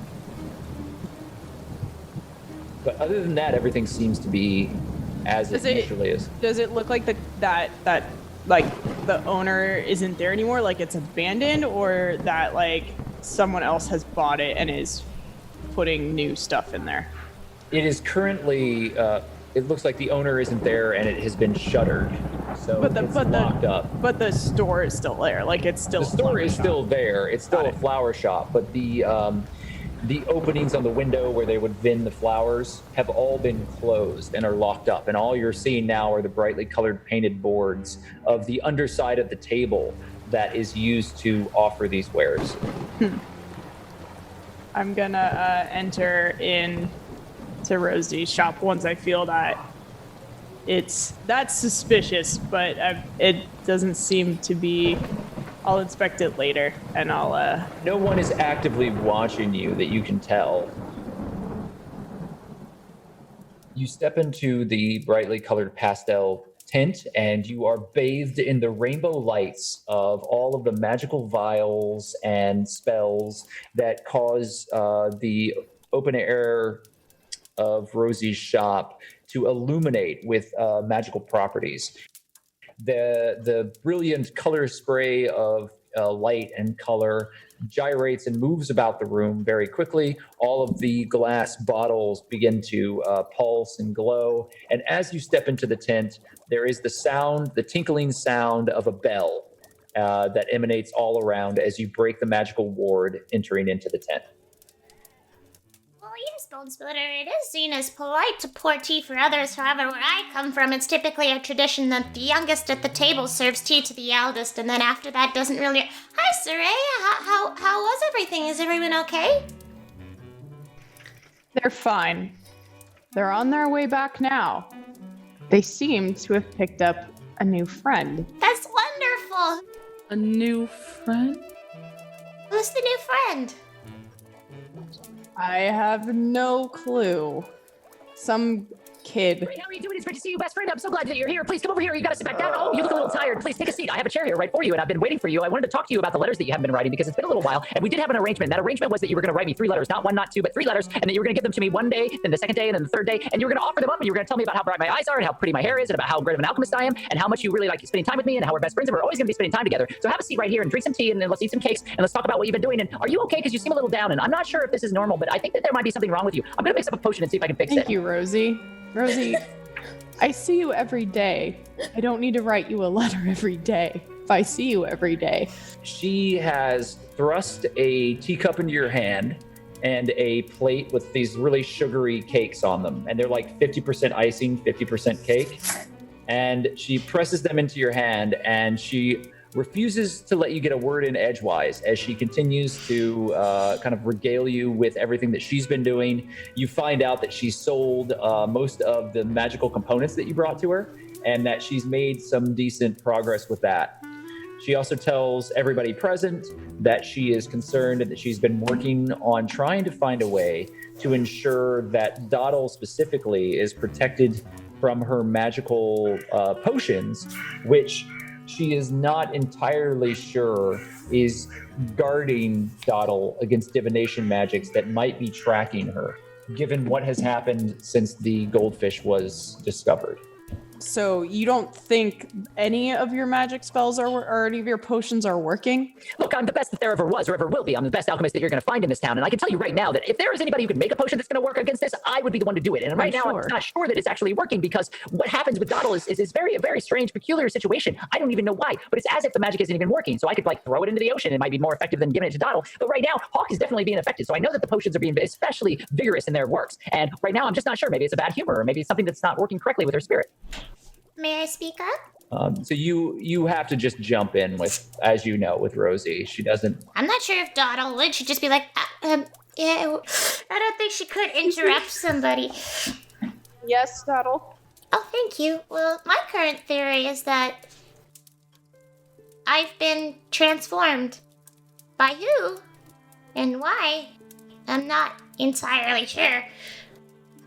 But I'm thinking that it's perhaps overpowering anything else. Like, whoever changed me doesn't want me to change back. Does that make sense? It certainly does, but we're going to have to do some more research to find out exactly what those effects are, or why they might be affecting you in this way, because it's not just enough to say that this might be the problem. But by the way, we need to know exactly who your enemies are. Who would do this to you, and why would they do this to you, and why are you here, and why are you a goblin? You already told me your secret, so now that I know, I can actually be open about it. I had some suspicions from the very beginning about you, and about the fact that you had been magically changed into some sort of form, because it seems like any sort of transformative spell isn't working at all. While we can do things that might work on an illusionary scale, it's not something that's going to work on you necessarily, given the fact that the weave of magic seems to be so strongly tied to whatever it is that's happening to you. Well, Rosie, I'm not entirely sure I had any enemies. I mean, Teiwin isn't a country that makes enemies because nobody knows if we exist or where we are. We haven't really been at war as of late. Bottle. Yes? Something just clicked. If there's no real way into Teiwin, then that means whoever did this to you is probably someone you knew. Was there anyone that powerful around you? I mean, I'm sure. I mean, look at you. You're pretty powerful yourself. Thank you. Yes, but I don't have any evidence. So I don't want to go pointing fingers at people that I've tried very hard to be kind to, because perhaps I didn't succeed. I don't want to say, oh, I think it was this person, because I'm not entirely sure, and that doesn't seem right. We'll figure it out. So, Saray, you said they're on their way back, yeah? They are getting a drink at the local tavern, and they will be back when they are done. They're getting a drink. Oh, and I forgot to mention, they told their new friend everything. Does that mean they're going to be part of the squad now? Or they have to die. Yes. Why would they have to die? I don't know, Doddle. If someone told a person that you don't know your secret, wouldn't you be a little concerned? Well, yes, but in the same vein of me not wanting to accuse someone of transforming me when I have no evidence, I'm not going to accuse this person that I have never met of being shifty. And I'd like to go over and grab my scarf. We have this saying in Teiwin, when translated basically means you don't truly know someone until you've shared a drink with them. So I think I would like to go have a drink with the boys now, if you don't mind. Oh, you know what? I think I'll join you. And while we're there, I'll ask them how easily it was for them to hand over information to this person, but not me, who was stuck in a jail cell with you, who clearly had no ill intention. Yeah. If you want to bust in on the boys, by all means. I want to do some busting, all right? Gonna go night on the town. I will be more than happy to see this. And Saray gets up and, Rosie, would you like to come along? Yeah! Or you, Bone Splitter? Wow, I'd really like to come to get a drink with you guys, but I can't right now. I'm working too hard on all of this, and Bone Splitter's gonna stay here to help me out. But maybe Rosie, we'll have some time to get a drink, and we'll make sure that we have some time and spend. Oh, you can tell me everything that you've been doing, and you can start to talk about all the letters you're gonna write. But Rosie, you have to have a break at some point. Same with Bone Splitter. Sometimes even the greatest of geniuses need to have a break, because after they'll break, they'll be refreshed and can get more done quickly. All right, you are playing upon Rosie's ego and calling her a genius, so go ahead and roll a persuasion with an advantage. 18's pretty good. Oh, 17 and an 18. All right, well, I guess I could spare a little bit of time. It doesn't hurt to let your hair down every once in a while. Just let me go change. I gotta make sure that I look good. I can't leave in my work clothes. Please, Rosie, I would love for you to take your personal time to get ready. She walks into that back closet that everybody's used as the crying room, and she walks in and slams the curtain shut. And legitimately half a heartbeat later, I'm gonna look over to Bone Splitter when she's when she goes into the closet, and then just try and what's going on in my head. Try and get a reaction from Bone Splitter. What is this? Now you've done it.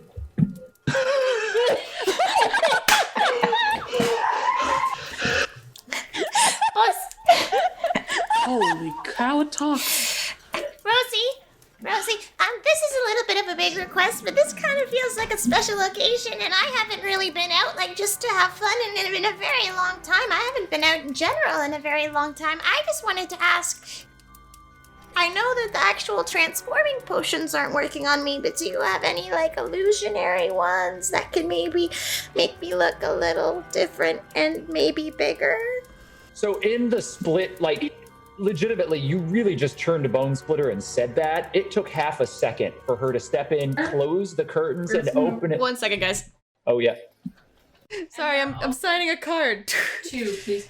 Yeah. Your future Momo editing this. Use this time to go and grab a glass of water. You don't take enough breaks for yourself. Yes. And don't just eat cookies. Oh eat my god! nutrients. Oh my god! Oh my god! You guys, my mom just commented on one of my TikToks. I have to move to Utah and start over. Oh my god. Oh my. So in the second that it takes for you to turn and say that to Bone Splitter, the curtains close and then they fling back open. And in the space of half of a heartbeat, Rosie has immediately transformed into she looks like herself, but her outfit is sparkling. She has a very heavily embroidered jacket on, and the jacket has all of these birds that are twining together in this sparkling rainbow kind of vapor wave pattern. And the way that the light hits them, they shift and shimmer underneath her. Her hair has completely been reworked into like a beehive that spirals very tall on top of her head with all of these little jeweled pins inside of them, so that it looks like kind of like this elaborate, very gaudy pin cushion. And she has applied like a fresh coat of this like makeup across her face, where it's accentuated her eyes to make them even bigger, and her lips are very fresh, and she has on a pair of very glossy blue shoes. And she walks out and she looks to you, Dawdle. Rosie, you look wonderful. Absolutely, yeah, I can help you out. What would you like to look like? Tell me a little bit about what you want to do. Do you want to talk about your hair? Do you want to talk about your clothes? Do you want to talk about your shoes? Would you like to talk about maybe a bow? How many bows? 3 bows? 4 bows? 5 bows? I never really know how many are enough bows. Well, it's a little embarrassing, Rosie, but if we're going out and you're getting all dolled up and, go have a night on the town or whatever, I was kind of hoping I could look like me. Oh, you want to look like you? Mm-hmm. Well, you're going to have to explain to me what you look like, because I don't really know. I only know you like this. And so if you explain to me what you look like, or what you would used to look like, then I might be able to make a pretty accurate illusion that would match exactly what you want. What color were your eyes? What color were your hair? What color, how long were your ears? Tell me everything. Oh, goodness. Okay, I spend the next little bit describing in as much detail as I can what I looked like before to Rosie. And the whole time she's talking to you while you're doing this, listening intently, but she just has this ability to, she talks and listens at the same time. She's an open door. And she's mixing potions together. And at the end of it all, she hands you a vial. Let's hope that this works out, because I'm not really sure with you, because every time we try something new, I'm always kind of surprised by what comes out. But let's go ahead and see what happens this time. Will I sound any different? You probably sound about the same, but I think that we can make that work for you as well. All right. I'm going to chug, chug, chug, chug, chug. Make a Constitution saving throw. All righty. No. Okay. Oh no. So you immediately feel a little strange, and there's a shimmer, and you look in the mirror, and it looks very much like you. You look like Dodalia.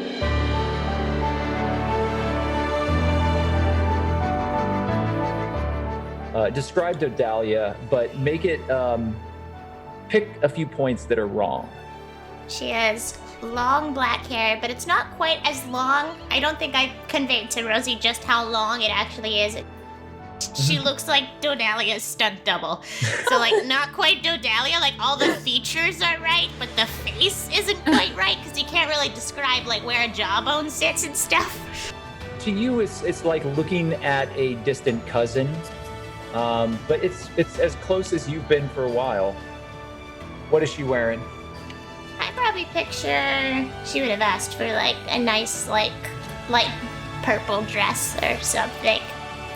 Nothing fancy, just a nice color. Despite your instructions to make it nothing fancy, it is a very well-made, elaborate purple gown. This is probably Rosie's interpretation of something that isn't fancy, which means that it's pretty fancy. Rosie, is there anything that you need help with to lock up the shop? Nope, I got it. And she snaps her fingers, and the shop shuts down, and all of the lights kind of dim. and you hear sounds inside, and you see shadows under the cracks of the door, as if people are moving around on the inside. Okay, I see. So while they were doing that, Juniper was already stalking her way angrily towards getting a June. Okay, yeah, June, you were already, they were doing this like magical makeover moment. June's like, I'm out. Peace. You were already out in the middle of the street, walking along. Eventually, you come to the realization you don't know what tavern they're in. I don't. And so you stalked out into the street in rage, and you realize you're going to need more information. Are there any old ladies around me? Those are safe. Well, Safe for are what? you seeking out an old lady? Safe for what? Yes, I'm seeking out an old lady. Okay. You find an old woman who is a merchant working a small shop that sells colorful yarn. Ma'am. Yes. Hello. Hi. Nice to meet you. Can you? Hello. Yeah. Woman, I step forward so that my old eyes can see you better. So June probably has been around a lot of old people, so she gets very, very close because she knows this lady probably can't see nothing. This woman smells like sage and very fragrant Eastern oil. Just like Mama. Okay. Would you happen to know where any of the taverns are, or?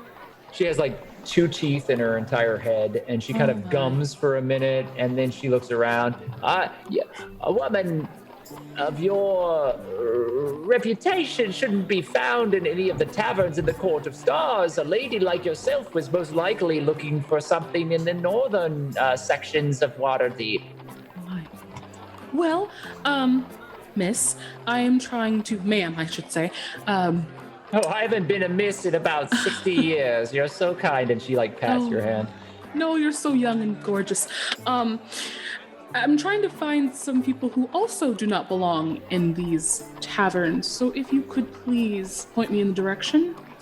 Well, yes, of course I'll help you. There are many taverns in this area. There are 2 just around the corner. I don't know how you'll find your friends, but you could certainly look within there. Just don't stay too long, my dear. Would you say this way? No, this way. And she points you down the main thoroughfare. The street is called the Way of the Dragon, and it's the main thoroughfare that leads into the Court of Stars. And she's leading you out towards the main part of town that funnels out towards the Magister's Keep. I really hope I don't have to fight anyone tonight. So, any of these here? Is what you're telling me. Okay. I don't know what to tell you other than there are some taverns here. There may be some farther down that I would help you myself, but I'm afraid that I have my wares here. I must take care of them. Oh, yes. Thank you so much for even pointing me this far. I think I'll just hop along, maybe enjoy the city a little bit. Look. Okay. You make your way from the small woman's shop into the city towards the Way of the Dragon, which is that thoroughfare. And as you start to approach, you see bigger buildings that are not tents. It seems like sturdier buildings and things like that. And there are a number of taverns that are laid out. Meanwhile, you haven't gotten that far. I think that you slowed down when you were speaking to the old woman. Doddle, Saray, Bone Splitter, and Rosie. You're making your way down the street, and you see June kind of wander further down towards the main thoroughfare. I'm gonna wave to her. June, May I also stay for like story purposes that we caught up pretty quick?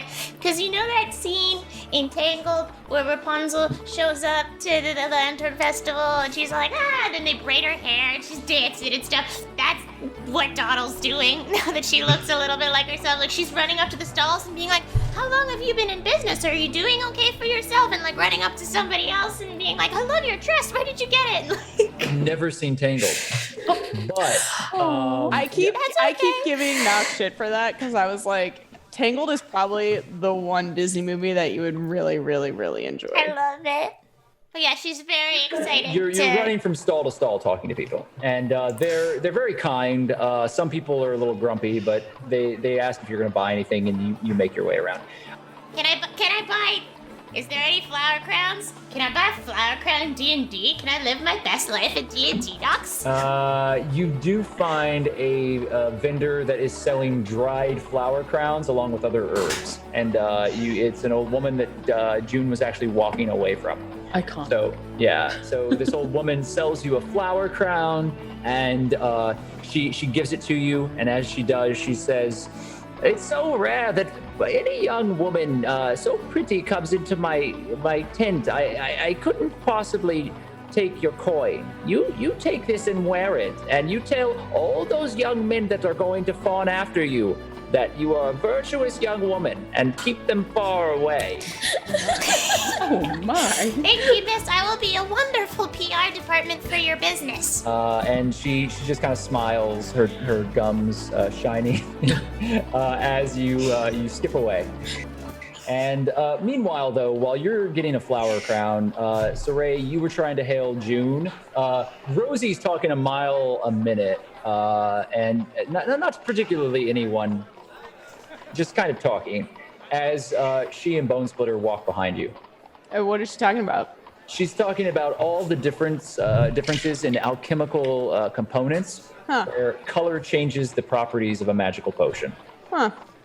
No, well, that's great, Rosie. But you see June, and you shout out to June. June, and yeah. June, as you're moving through the streets, you do hear Saray shouting behind you. Oh, Saray. Oh, thank goodness. We're headed this way.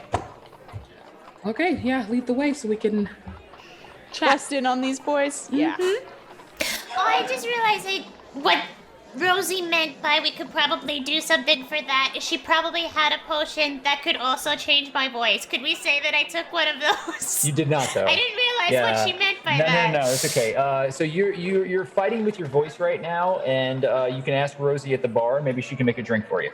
The five of you are making your way through town. Saray, where are you going? I'm gonna go back to where I had confronted the voice. Well, that's all the way back in the dock ward. So they had gotten onto a carriage. You're not exactly sure what tavern they're in. Got it. And okay. I'm going. Okay. I'm gonna use my roguish perception, and I'm going to assume you're going to make up an ability. Yep. Cover for the fact that you have no idea where they are. I'm going to assume that they were going to try and go to a tavern closer to Rosie's than close to where they were in trouble. Mm-hmm. So, Rosie, didn't you give me a potion one time that allowed me to send a message to MacLeod? Perhaps we can do that again for the sake of everyone's convenience and time management? I absolutely could. I could mix a potion right now. As a matter of fact, I brought my traveling alchemist kit. I never leave home without it because, of course, you never know when you might need to mix a potion, and that potion might be important to something. And so, like right now, I'm going to make you a potion that's going to be able to allow us to make a message to MacLeod. And she mixes it up. While you're at it, could you make a potion? Maybe change my voice so I don't sound like a goblin. I don't know. If you have time, like, it's no big deal. Like, it's just, it'd be nice. She adds a kicker to it, and now when you take it to change your voice. So you can send your message to MacLeod, and MacLeod can send a message back. So we're going to come back to you. Meanwhile, in the Rumbling Rambler, the Rumbling Rambler is a tavern that has been keeping the three of you entertained for some time. You've all found ale and it's been very, very loud. So you're enjoying an ale in this corner. What would you like to do? MacLeod hasn't been drinking that much. That's fine. Do you want to go grab us another round? Tell you what, I'll grab it. That first round was free, though. Tell you what, buddy. This next one is going to cost you telling us what the deal is with you and that ship earlier. Absolutely not. MacLeod's going to put a hand on Hawk's arm. Do you always bribe people for their deepest personal information? Is that how you start every relationship?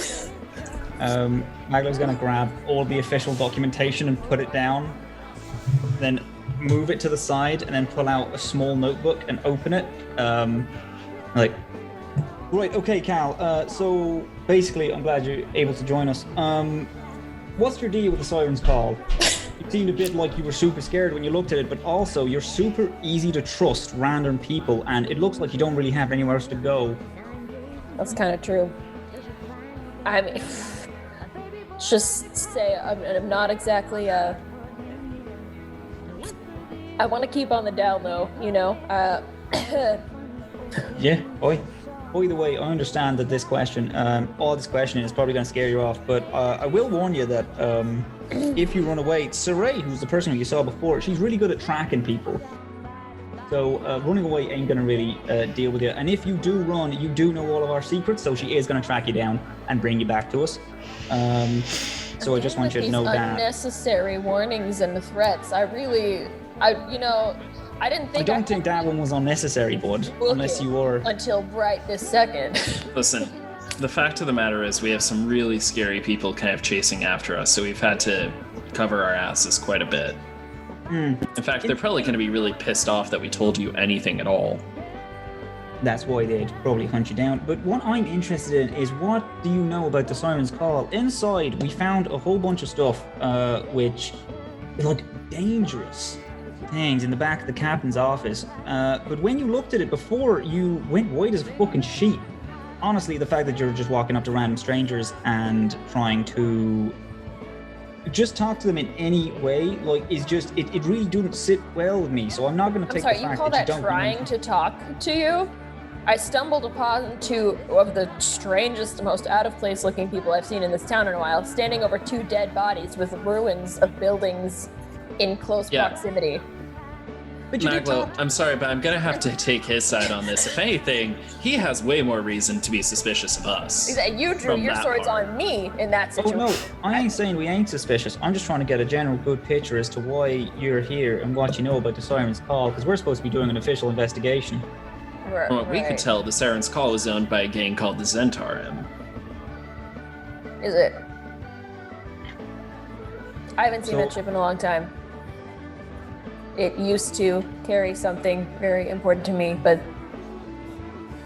all of those things are gone. That still falls strictly in the category of my business, unless you want to pay for another round. Then we'll see. You got a deal. I get up and then I'm going to go and I order us another round. You fight your way past the very busy crowd around the bar. You order a few more drinks. While the two of you are alone, MacLeod, do you and Calder say anything to each other? There's a book that was on the boat. You know anything about it? A book? Black book. It's like one of a kind. It was in the back of the captain's office. You know anything? I can't say that I do. I haven't seen that ship in a long time. MacLeod closes the small little journal. I'm sorry about that. We're in a lot of shit at the minute. We're trying to work with the guard. We're trying to do it on our own. There's lots of stuff. And I'm sorry we have kind of thrown you in. I didn't mean for this. It's just, I wanted to know if you knew everything about us. And maybe we could learn something about you. Maybe we can help each other out. I don't know. I'm very new to this. I used to go and fucking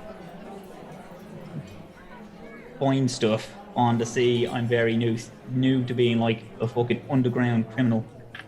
So, sorry, I'm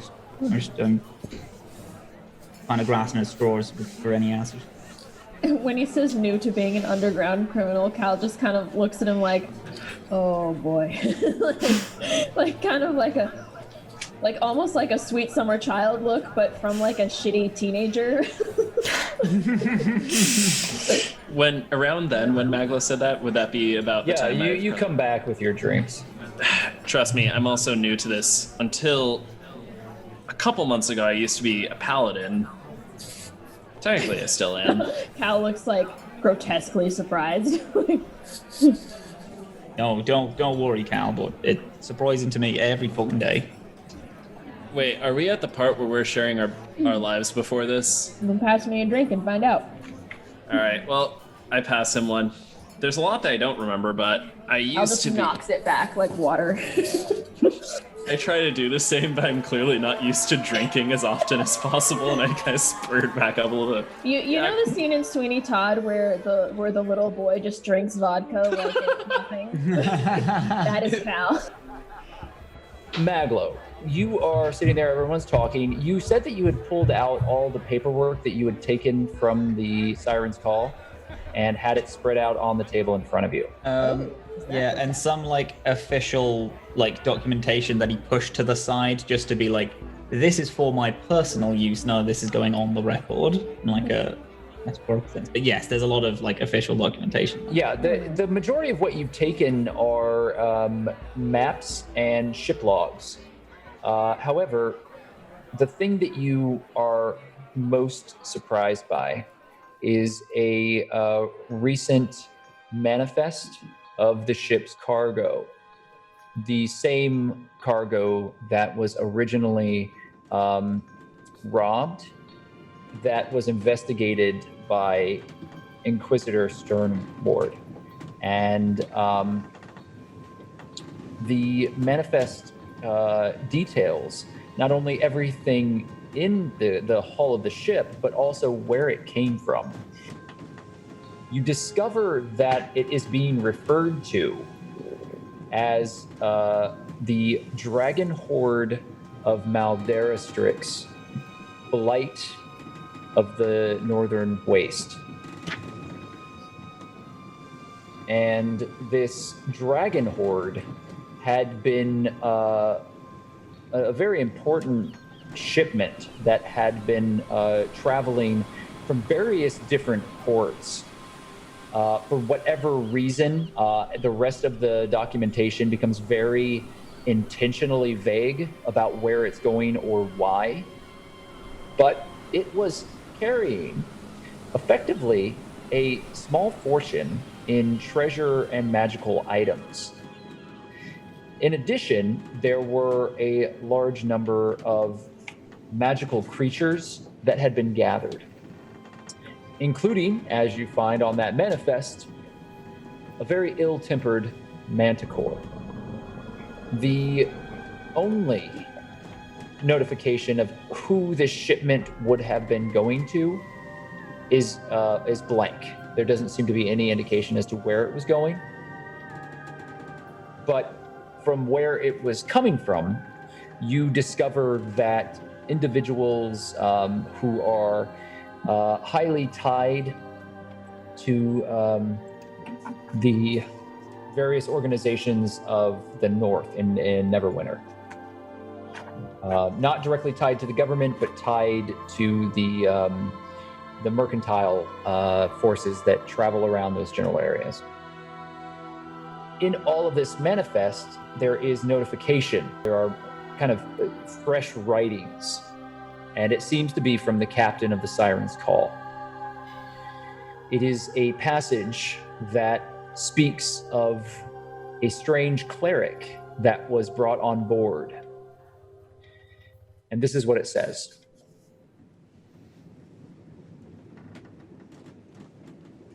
I know not where this strange man has come from. He entered into the port of Neverwinter before we left our final destination, headed south towards Waterdeep and then to Baldur's Gate beyond. This man was a mystery from the beginning, though we have been well paid, so our questions will end there. He has stayed to himself in his cabin, has required very little of us, remained distant, and when present, very, very silent. However, some have begun to feel that his prayers are distracting. They say that below deck they can hear his screams, agonizing shrieks that he lets out in the middle of the night, praises that they do not understand in a tongue that none amongst my crew can comprehend. It is strange. My crew speaks so many languages.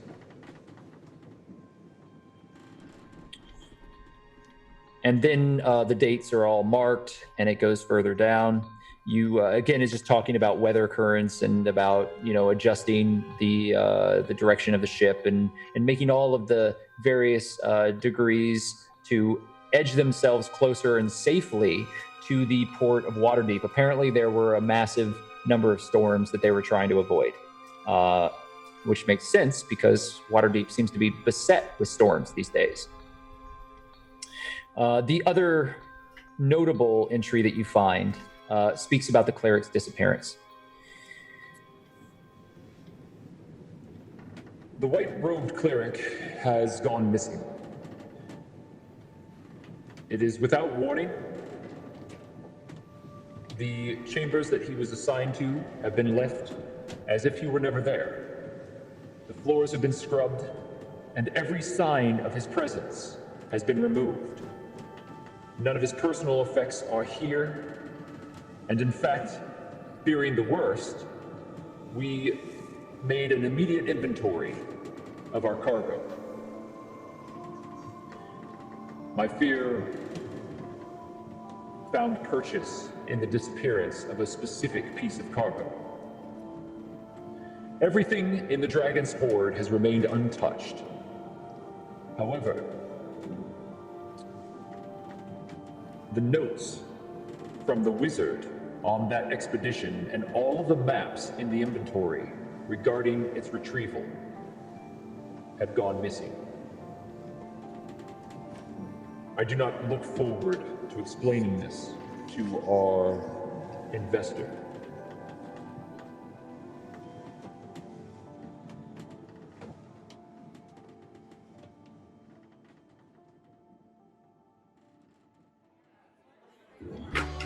And so you've become engrossed in this writing. Hawk, what are you and Calder doing as MacLeod is deep in reading? I'll tell you mine, and you'll tell me yours, okay? We'll see. Oh, it's close enough for me. I was born in a city called Baldur's Gate. You ever been there? Well, actually, no. I was born in Neverwinter. I was raised in Baldur's Gate. You were born in Neverwinter, were you? Yeah. No, I was born in Neverwinter, but the monastery I was raised in was in Baldur's Gate. Oh, right. I always thought you grew up in Baldur's Gate. No, it's my fault. Oh, yeah. You were Neverwinter Army, right? Oh, yeah. No. Yeah. So I was, I was raised in a monastery down Baldur's Gate with my sister. I mean, things were pretty good. I got in trouble a lot, but my sister, my mentor, and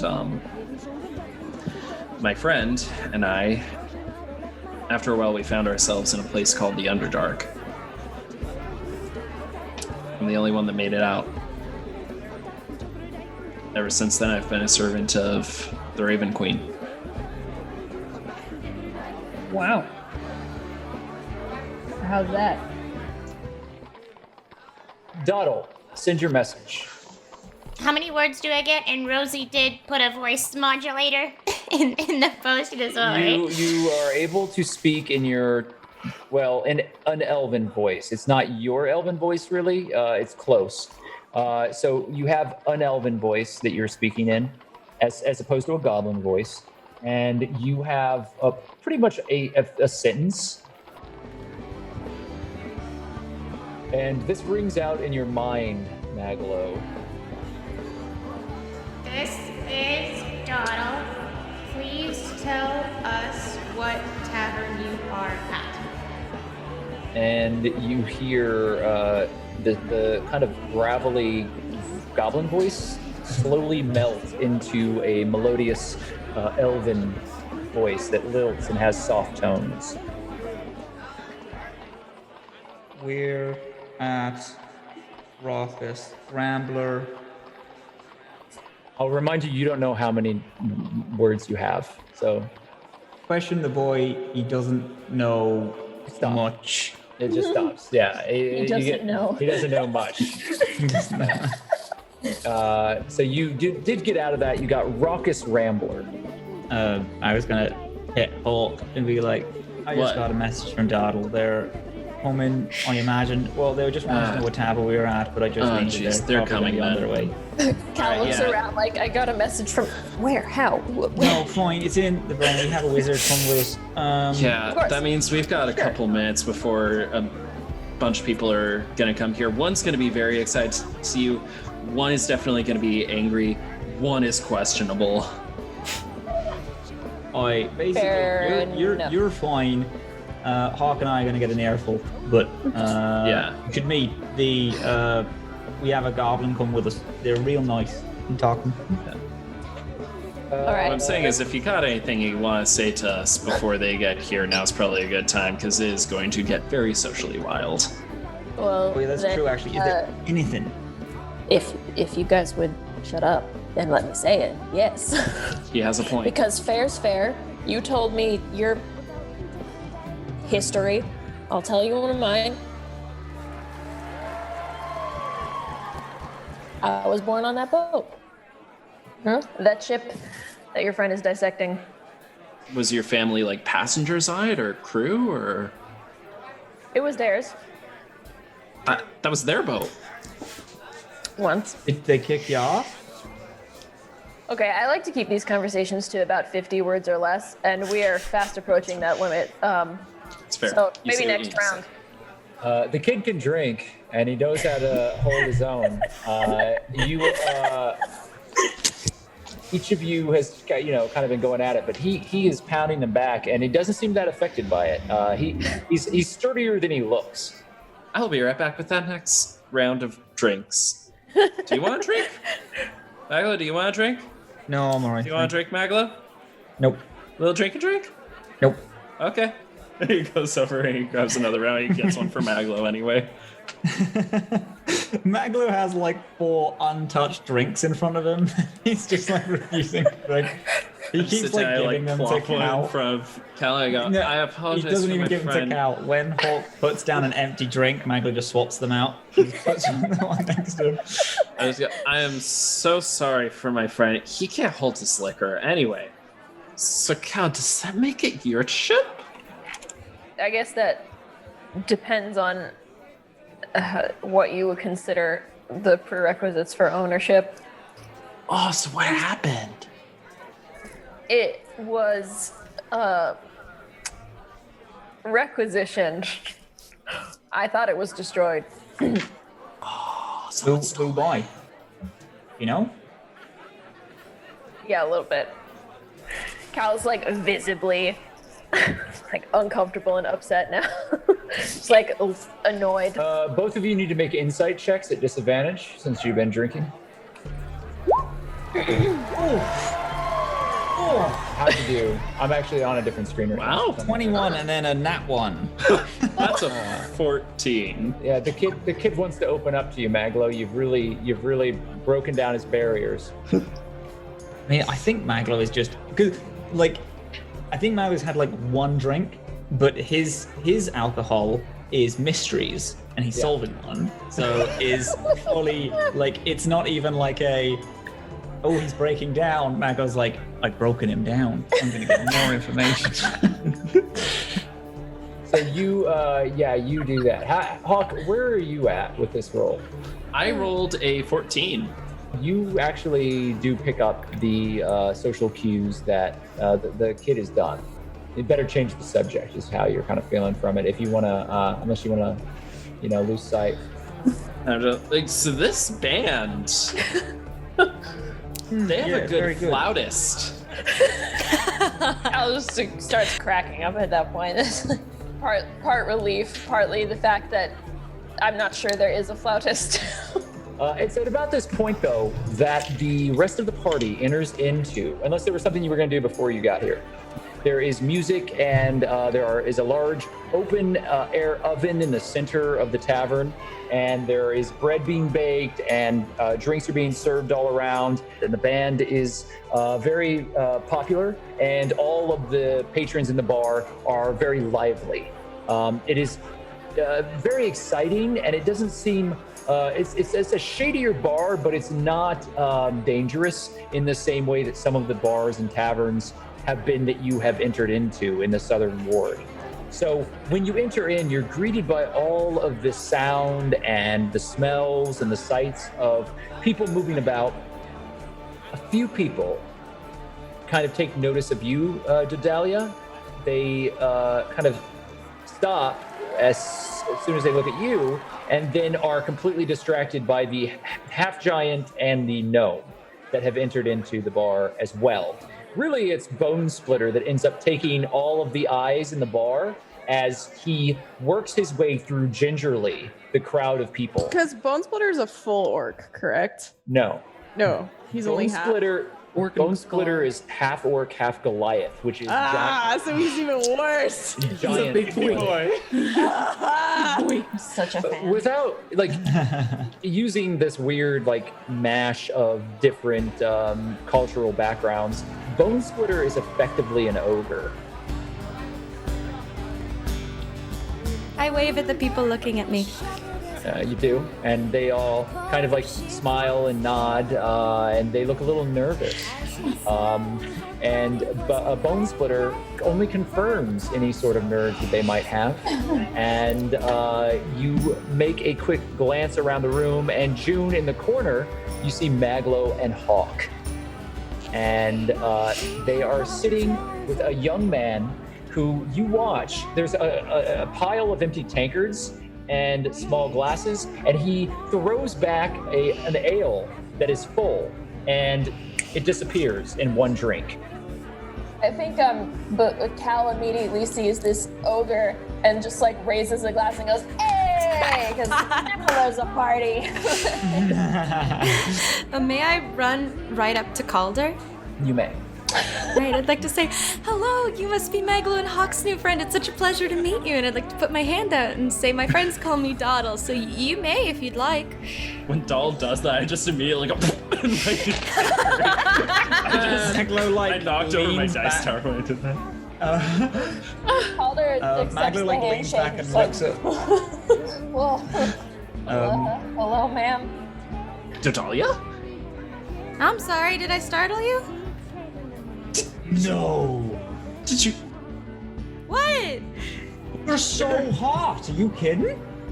Oh my. I punch him in the arm. She is royalty. Yeah, you guys are making me all embarrassed. So in their drunken stupor because they see this hot chick, Juniper kind of comes and gingerly puts your arm in front of Doddle to kind of scoot her over a little bit as she leans over the table at the men. What do we have here, huh?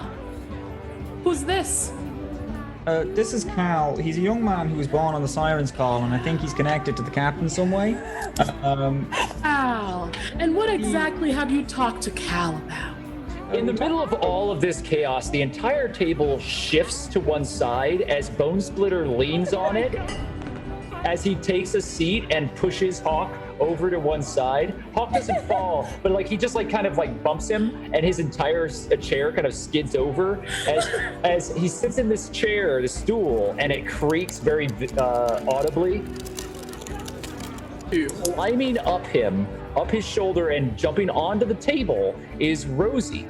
Hi, I'm Rosie Glibberspark. I'm the best alchemist you're ever going to meet, or ever will meet, or ever have met, probably. I don't know exactly what your indication is about how many alchemists you've ever met, but I got to tell you right now that I'm the absolute best that you're ever going to know. And you can be my best friend if you'd like, because I have lots of friends here. This is my friend Saray, and my friend Doddle, or actually it's Dahlia right now, right? Nobody else knows about the secret drink and looks back up at her and pushes the drink away. June snatches that cup of ale that Cal just pushed over and takes the rest of it down the hatch. MacLeod, can we talk? Upon realizing that, like, oh, things are about to get tense, and I believe that Juniper has some things that she wants to vocalize to MacLeod and Hawk, can I look at Calder? Would you like to dance? Calder's eyes are still like really, really wide. He looks at Daedalus, looks at Rosie, and just like, yes. The fact that he thinks just from the sight of Rosie and Bone Splitter that he might be going insane has just barely outweighed his inability to talk to women. Oh my. There you go, dance. Standing over the table, glowering, is Saray. We talking? Saray says that you may have opened up a little bit to your new friend. Yep. About what exactly? Oh, like everything, like our whole operation. The whole operation. Mm-hmm. And you don't know this person? No, but he came to us from a dark alley as we were standing next to 2 dead people and a whole burning ship. The poor kid trusted us in a second. And even after we were arrested, even after we were fucking arrested, boy stuck with us. He clearly has nowhere to go. Now, I seem to remember a whole group of people that had nowhere else to go and were pretty easy to trust, a bunch of strangers all joined together. We broke you out of jail and you had nowhere else to go. Ooh, I have plenty of places to go, MacLeod. The problem is my story is intertwined with yours. You don't know this person at all. This person was literally born on the Siren's Call. That's great. Born on this place connected to Xanthars. But you didn't have to tell them everything, and the fact that this person saw you over 2 dead bodies and said, oh, you know what? Yeah, I'll hang out with these guys and get a drink, that doesn't strike you as a little suspicious. Oh no, it's super fucking weird, and I really need to know why he did it. So you know it's weird, and Saray, help me with this. You're saying everything that I feel. Because yes, this is a little concerning that you would tell someone that you know absolutely nothing about, that just appeared out of nowhere in one of the most dangerous areas of Waterdeep. Just tell them everything. I remember once upon a time we discovered somebody who was locked up with the most dangerous people of Waterdeep. And when we went looking for her, we decided to help her. And she's been with us ever since. You were not helping me. You were helping Donald. Do not.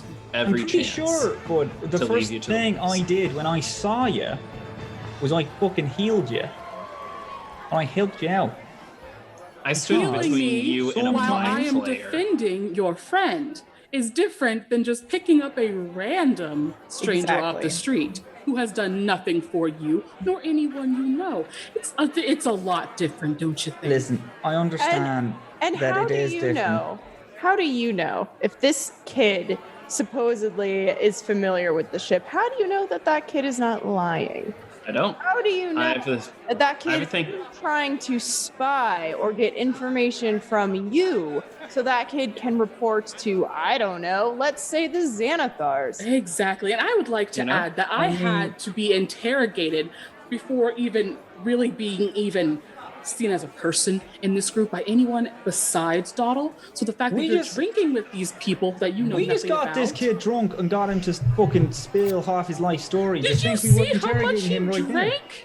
Yeah. Yeah. Do you know how people loosen up when they drank? He's used to this. He took it back like it was nothing. That doesn't mean anything. It means he's a sailor. That's what sailors do. His family and you boys aren't. I literally haven't had. I've had like a drink. I've had several, but the fact of the matter is, I ain't. I don't. Calder and Daedalus, make performance checks for your dance. Daedalus, you have an advantage. Fuck yes. Bless you, Nox. Thank you.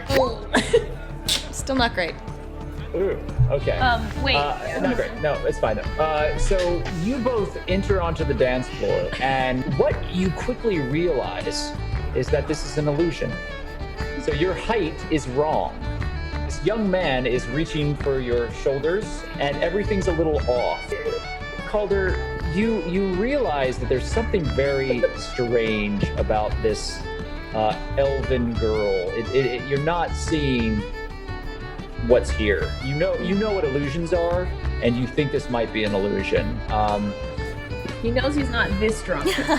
Realizing this, as soon as the two of you meet and hold each other on the dance floor, as you begin dancing, the dance is slightly awkward, but it doesn't matter because you are in the middle of a raucous tavern filled with drunken revelry. The people that are around are just happy to have you on the dance floor, and they clap you along. And despite the awkward beginnings of the dance, you end up having fun.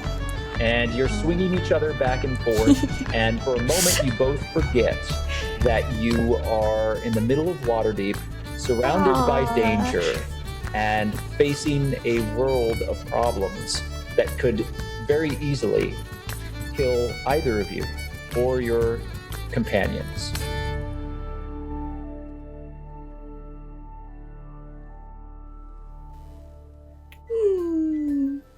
And everyone at the table or on the dance floor can make an insight check.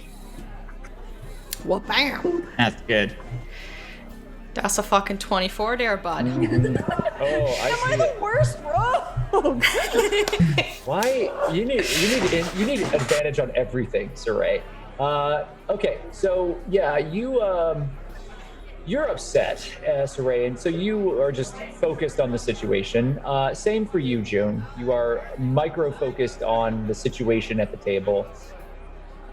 Cal, you've got this itchy feeling on the back of your neck, and it's, as a sailor, something that you've become very accustomed to.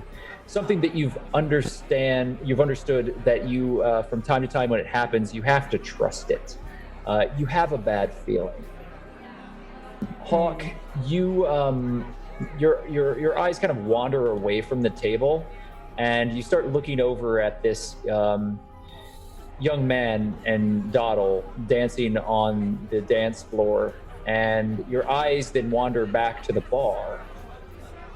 Dottle, you're the first one that notices as you're spinned around. You're being swung back and forth now in this very upbeat dance, and you're being kind of passed off to someone else and then back to Calder. And as this happens, you spin, and you see at the bar a strange hawk-like face that you recognize. It is a nebbish young man with shaggy black hair and a frail frame. He's wearing kind of aged red robes, and you recognize him as the young wizard that you met at the Gilded Lady so long ago when you first entered into Waterdeep. And he looks past you as if you're not there and is staring daggers at Hawk and MacLeod. Wait, can you remind me what interactions did we have with this young wizard? This was part of the adventurers that were at the table that called you a goblin in a derogatory way, and then began to ask questions. They followed after you and your group when the ruckus was caused, and they were very loudly bragging about their adventures when you first entered into the establishment. With this wizard, you remember seeing a young woman who was apparently a bard, given that she was carrying a mandolin and a few other instruments with her. A very rugged and handsome young warrior who was speaking louder than any others. This is super deep cut. This is first episode how we all met. Yeah. Oh my god. The nebbish young man narrows his eyes, and then Hawk, you meet them, and the two of you are staring at each other from across the bar. Hawk has had this rebuttal to Juniper that he's just been wanting to throw down. When I first saw you, you were on the ground, and all I thought was that this person needs help. So I did everything I could, including show a side of myself I don't like to show. And the first thing you did afterwards was you called me a monster. I look at people when they need help, and I help them on faith, and I thought a holy person would understand. But the only thing I see in front of me It's just another priest from another religion throwing their smug superiority at me whenever they get a chance. And I get up and I march right to the guy that was staring at me. You stand, and in your rage, you face away from the table, and the young mage is gone. Doddle, you lost sight of the man as you were spinned in the dance and pulled back, and you and Calder are on the dance floor together. Calder, do you do anything? He would want to like look around and see, like look for the source of these bad vibes. Yeah, you don't know what it is, but the look upon Dedalia's face tells you that something is wrong. And he's gonna ask, are you okay? Yeah, I'm just a little nervous, that's all. Like, the vibe that I'm giving off is like, you know when you're in your hometown and you run into somebody from a high school and you're gonna pretend like you don't recognize them and hope that they don't like recognize you too. It's like, right. I know him, I know he was a dick to me, I know he's probably not gonna recognize me, but I really have no reason to like attack him or go over to him, so I'm just gonna hope that he's just here having a good time and we're not gonna, perform any party fouls. That's the kind of vibe I'm giving off. I look nervous, but not like afraid. Okay, well obviously she's like not chill about it, so Calder's kind of on edge. Like, is there an X here? Like, all right, noted, gonna disregard that and keep looking around. The environment at the Raucous Rambler only picks up, and the joyous dance continues. Those who are playing on the stage speed themselves, and the music becomes more furious as it continues on. There is no other sign of this mage. Hawk, you wander about towards the bar for some time, and you do not see him again. You search high and low, and yet he seems to have completely disappeared. But you're certain that he was here. And at the table, Rosie has not stopped talking. She has continued to expound upon the theory of color alchemy and how it might change the very face of magical exploration. Bone Splitter is silently sipping the tankard that the young man Calder left behind. Oh, June leaves the tavern. Magla's gonna go after her. He chucks his things in his bag and then goes after her.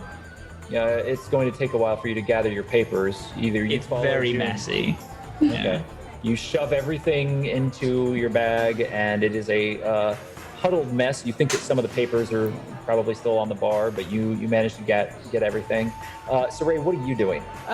They do their thing. They run out. I don't notice anything, so I'm going to sit at the table and hold the table for when everyone gets back, since they're all having their moments. And I'm gonna continue to listen to Rosie. Okay. I need Juniper and MacLeod to both make initiative rolls. Huh? Oh, not 20, boy! You got a natural 20, you're going first. Yeah, 3. I mean, yeah, he's going first. You got a 3? Yeah. Okay, someone was hiding and trying to surprise you. Juniper, you're unaware, you're so furious. You walk out. However, MacLeod, there's someone in the alley watching June. What do you want to do? Nothing's happened yet. You just know somebody's there. So he just is like, June, come on. No, I was not the only person upset with both of your actions, and yet I'm the one who gets chewed out. Saray is not able to fully voice how they feel at the moment since, they had a tough time earlier, but we agree, and yet I am the one who was brought down. No, I'm done. I'm not, I didn't, it's not that I just was trying to fight my case, right? I know why you're mad. I just told you because you're the one who I trust the most, all right? I just figured you, out of everyone else, would understand. What we're in is a whole pile of shit, and I fully get that it's different. The kid needs help. MacLeod, I think that you are brilliant. I quite respect you, but that Hawk guy just gets under my skin. And the fact that he would pretend that he did anything for me? No. Don't lie and pretend that you did something for me when you did it for Doddle and then murdered someone in cold blood in front of me, and I was just supposed to be okay with that. That's... You both have to understand where I'm coming from, while I also have to understand where you're coming from. No, I get it. Then Hawk's a dick. We both know it. He's like the worst. God, I hate him so much. But come on, you said you give what you get. I trust you. Trust me. I do trust you, MacLeod. I'm just... It's not you that I don't trust. You've earned my trust. It's simply... Fine. Come on, let's go later, Okay. Yeah. Both of you turn and enter back into the tavern. And in the alley, a shadow creeps deeper into the darkness of that place, having watched everything that just took place. Saray, you're sitting there, and Rosie has now shifted her attention to you, and she is talking to you a mile a minute. And you see what I was trying to say about those different colors and how they actually associate with every possible use of a certain type of alchemical spell. You might be able to make a different thing for a different color. And if you like the color pink, for instance, like I like the color pink, I really like the color pink. If you haven't already noticed, because my hair is pink and oftentimes my shoes are pink, but I also like blue shoes. But anyway, like I was saying, I don't want to get distracted here. I oftentimes mix the different colors, and I'll find that sometimes the use of the specific color will result in a different outcome, and sometimes the side effects are very different. Like you've noticed that Hawk has been changing colors as well, and I've got to admit that a little bit of that is somewhat of an experiment on my part. He often is gloomy and has kind of like what I like to call sour pants syndrome. And because he has sour pants syndrome, I think that maybe if he was a different color, he might find a way to brighten himself up and feel better about himself. Because sometimes the interior fury has to be brought on the outside, and sometimes when you're very sad on the inside, if you make yourself look pretty and you find something colorful, it'll bring that back out to you, and you'll be okay, and everything will be all right. If you just kind of remember that sometimes when it's the most gloomy, you can find the best kind of colors all throughout the world.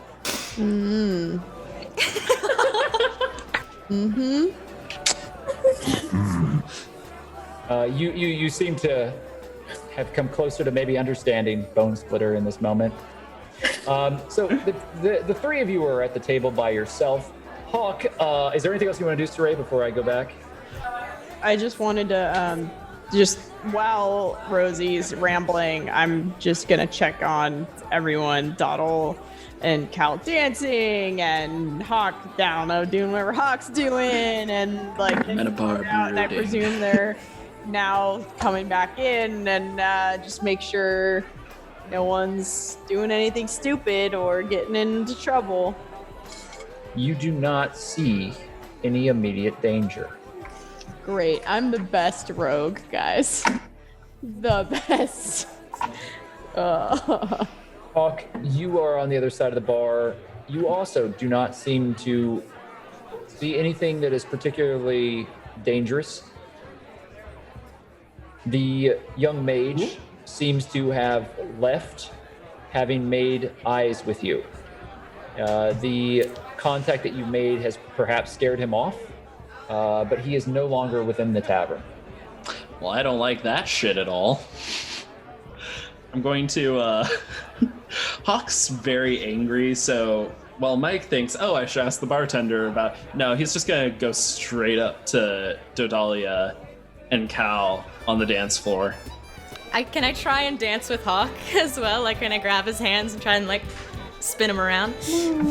When you try and grab him, go, Dodalia, we need to head out now. Why? You remember the first day we met? There was that group of people? Yeah, I saw him too, but he lives in Waterdeep. He's allowed to be here. He saw us, and I am not sure what his intentions are. Maybe if we go to a different tavern. I don't know. I have a bad vibe about this. Can we go to a different tavern? I think that's... Okay. Calder, what do you do? You would just say like, yeah, I got a weird feeling. Are you guys being stalked? A little. That's a word for it, Yeah. yeah. Oh. It's just, Calder, it's a little hard for us to let our hair down and enjoy a night. We have a lot of knives at our back, if that makes sense. He nods and like brushes his hair back a little bit so you can see like this horrible claw mark across that side of his face, like very clearly. I was like, yeah, I get that. Oh. I think you're gonna fit right in. Cool scars. Thanks. Can I grab Calder's hands and say, yeah, we have a lot of scars too.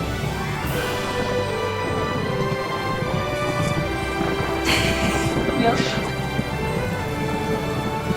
Hers are internal, but I have some actual ones too, and emotional ones. We're very outside and in. There's a lot of scarring here, so you're fine. None of us are well-adjusted people. I think I'm particularly well adjusted. Let's go to another tavern. All right. I'm not drunk yet, so we can go to another tavern. If you guys. When the world about me is not well adjusted. And as the night wore on, there were no attacks. And despite the looming sense of being watched and dread, you were able to find ale and some amount of peace in the night. As you wandered through the southern ward of Waterdeep, Rosie and Bone Splitter both stayed with you the entire evening. And while neither of them became inebriated by the various ales and wines that you all partook in, they did stay with you and share in the revelry of the moment. As you have been successful, you have survived the investigation at Anchor's Rest, and you have found each other and a new companion. However, at the Anchor's Rest, on the other side of town,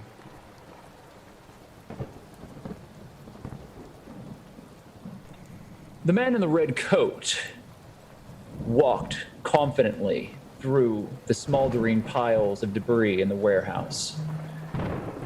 His new hat, adorned with a large and very brightly colored feather. Before him, the siren's call, toppled over yet unharmed. Another figure, further back in the darkness, aboard that ship, looks down.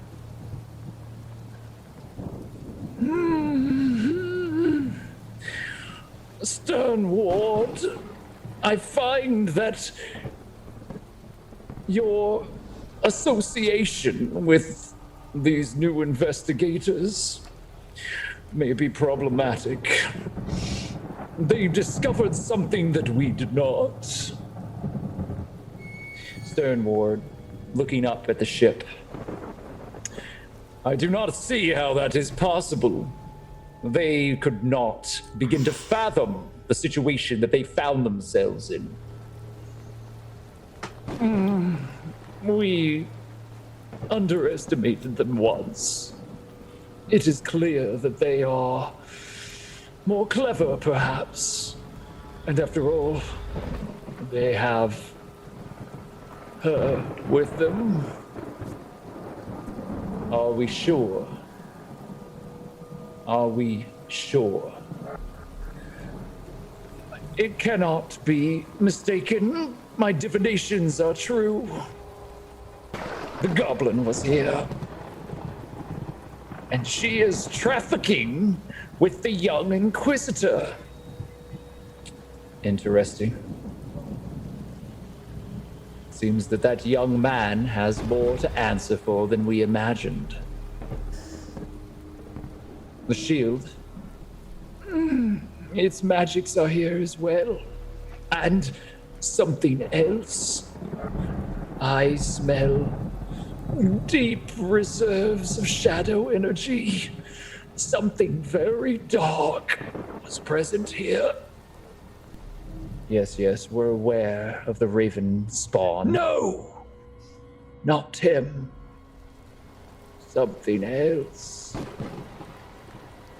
And as the rain falls in Waterdeep, the two men stand on the remains of the siren call with renewed purpose. That's where we're going to end it. It's not next Sunday yet. Holy crap. We're so fucked. It was so I'm good. going to kill that I'm so man glad with we my got a taco intelligence. episode. I'm going to fucking do it. With my intelligence. Oh my god. I will kill him with my intelligence. My brain. I will end him. So, as I love how that. was your That first so game? Yeah, we don't like those two at the end. Also, we oh don't- my god, it's them! It's We're them not on, fans on of the them. on roll I mean, we are 20. fans of them. Oh my god, it's them. I couldn't Oh my. I couldn't make Archmage Smygor any more disgusting.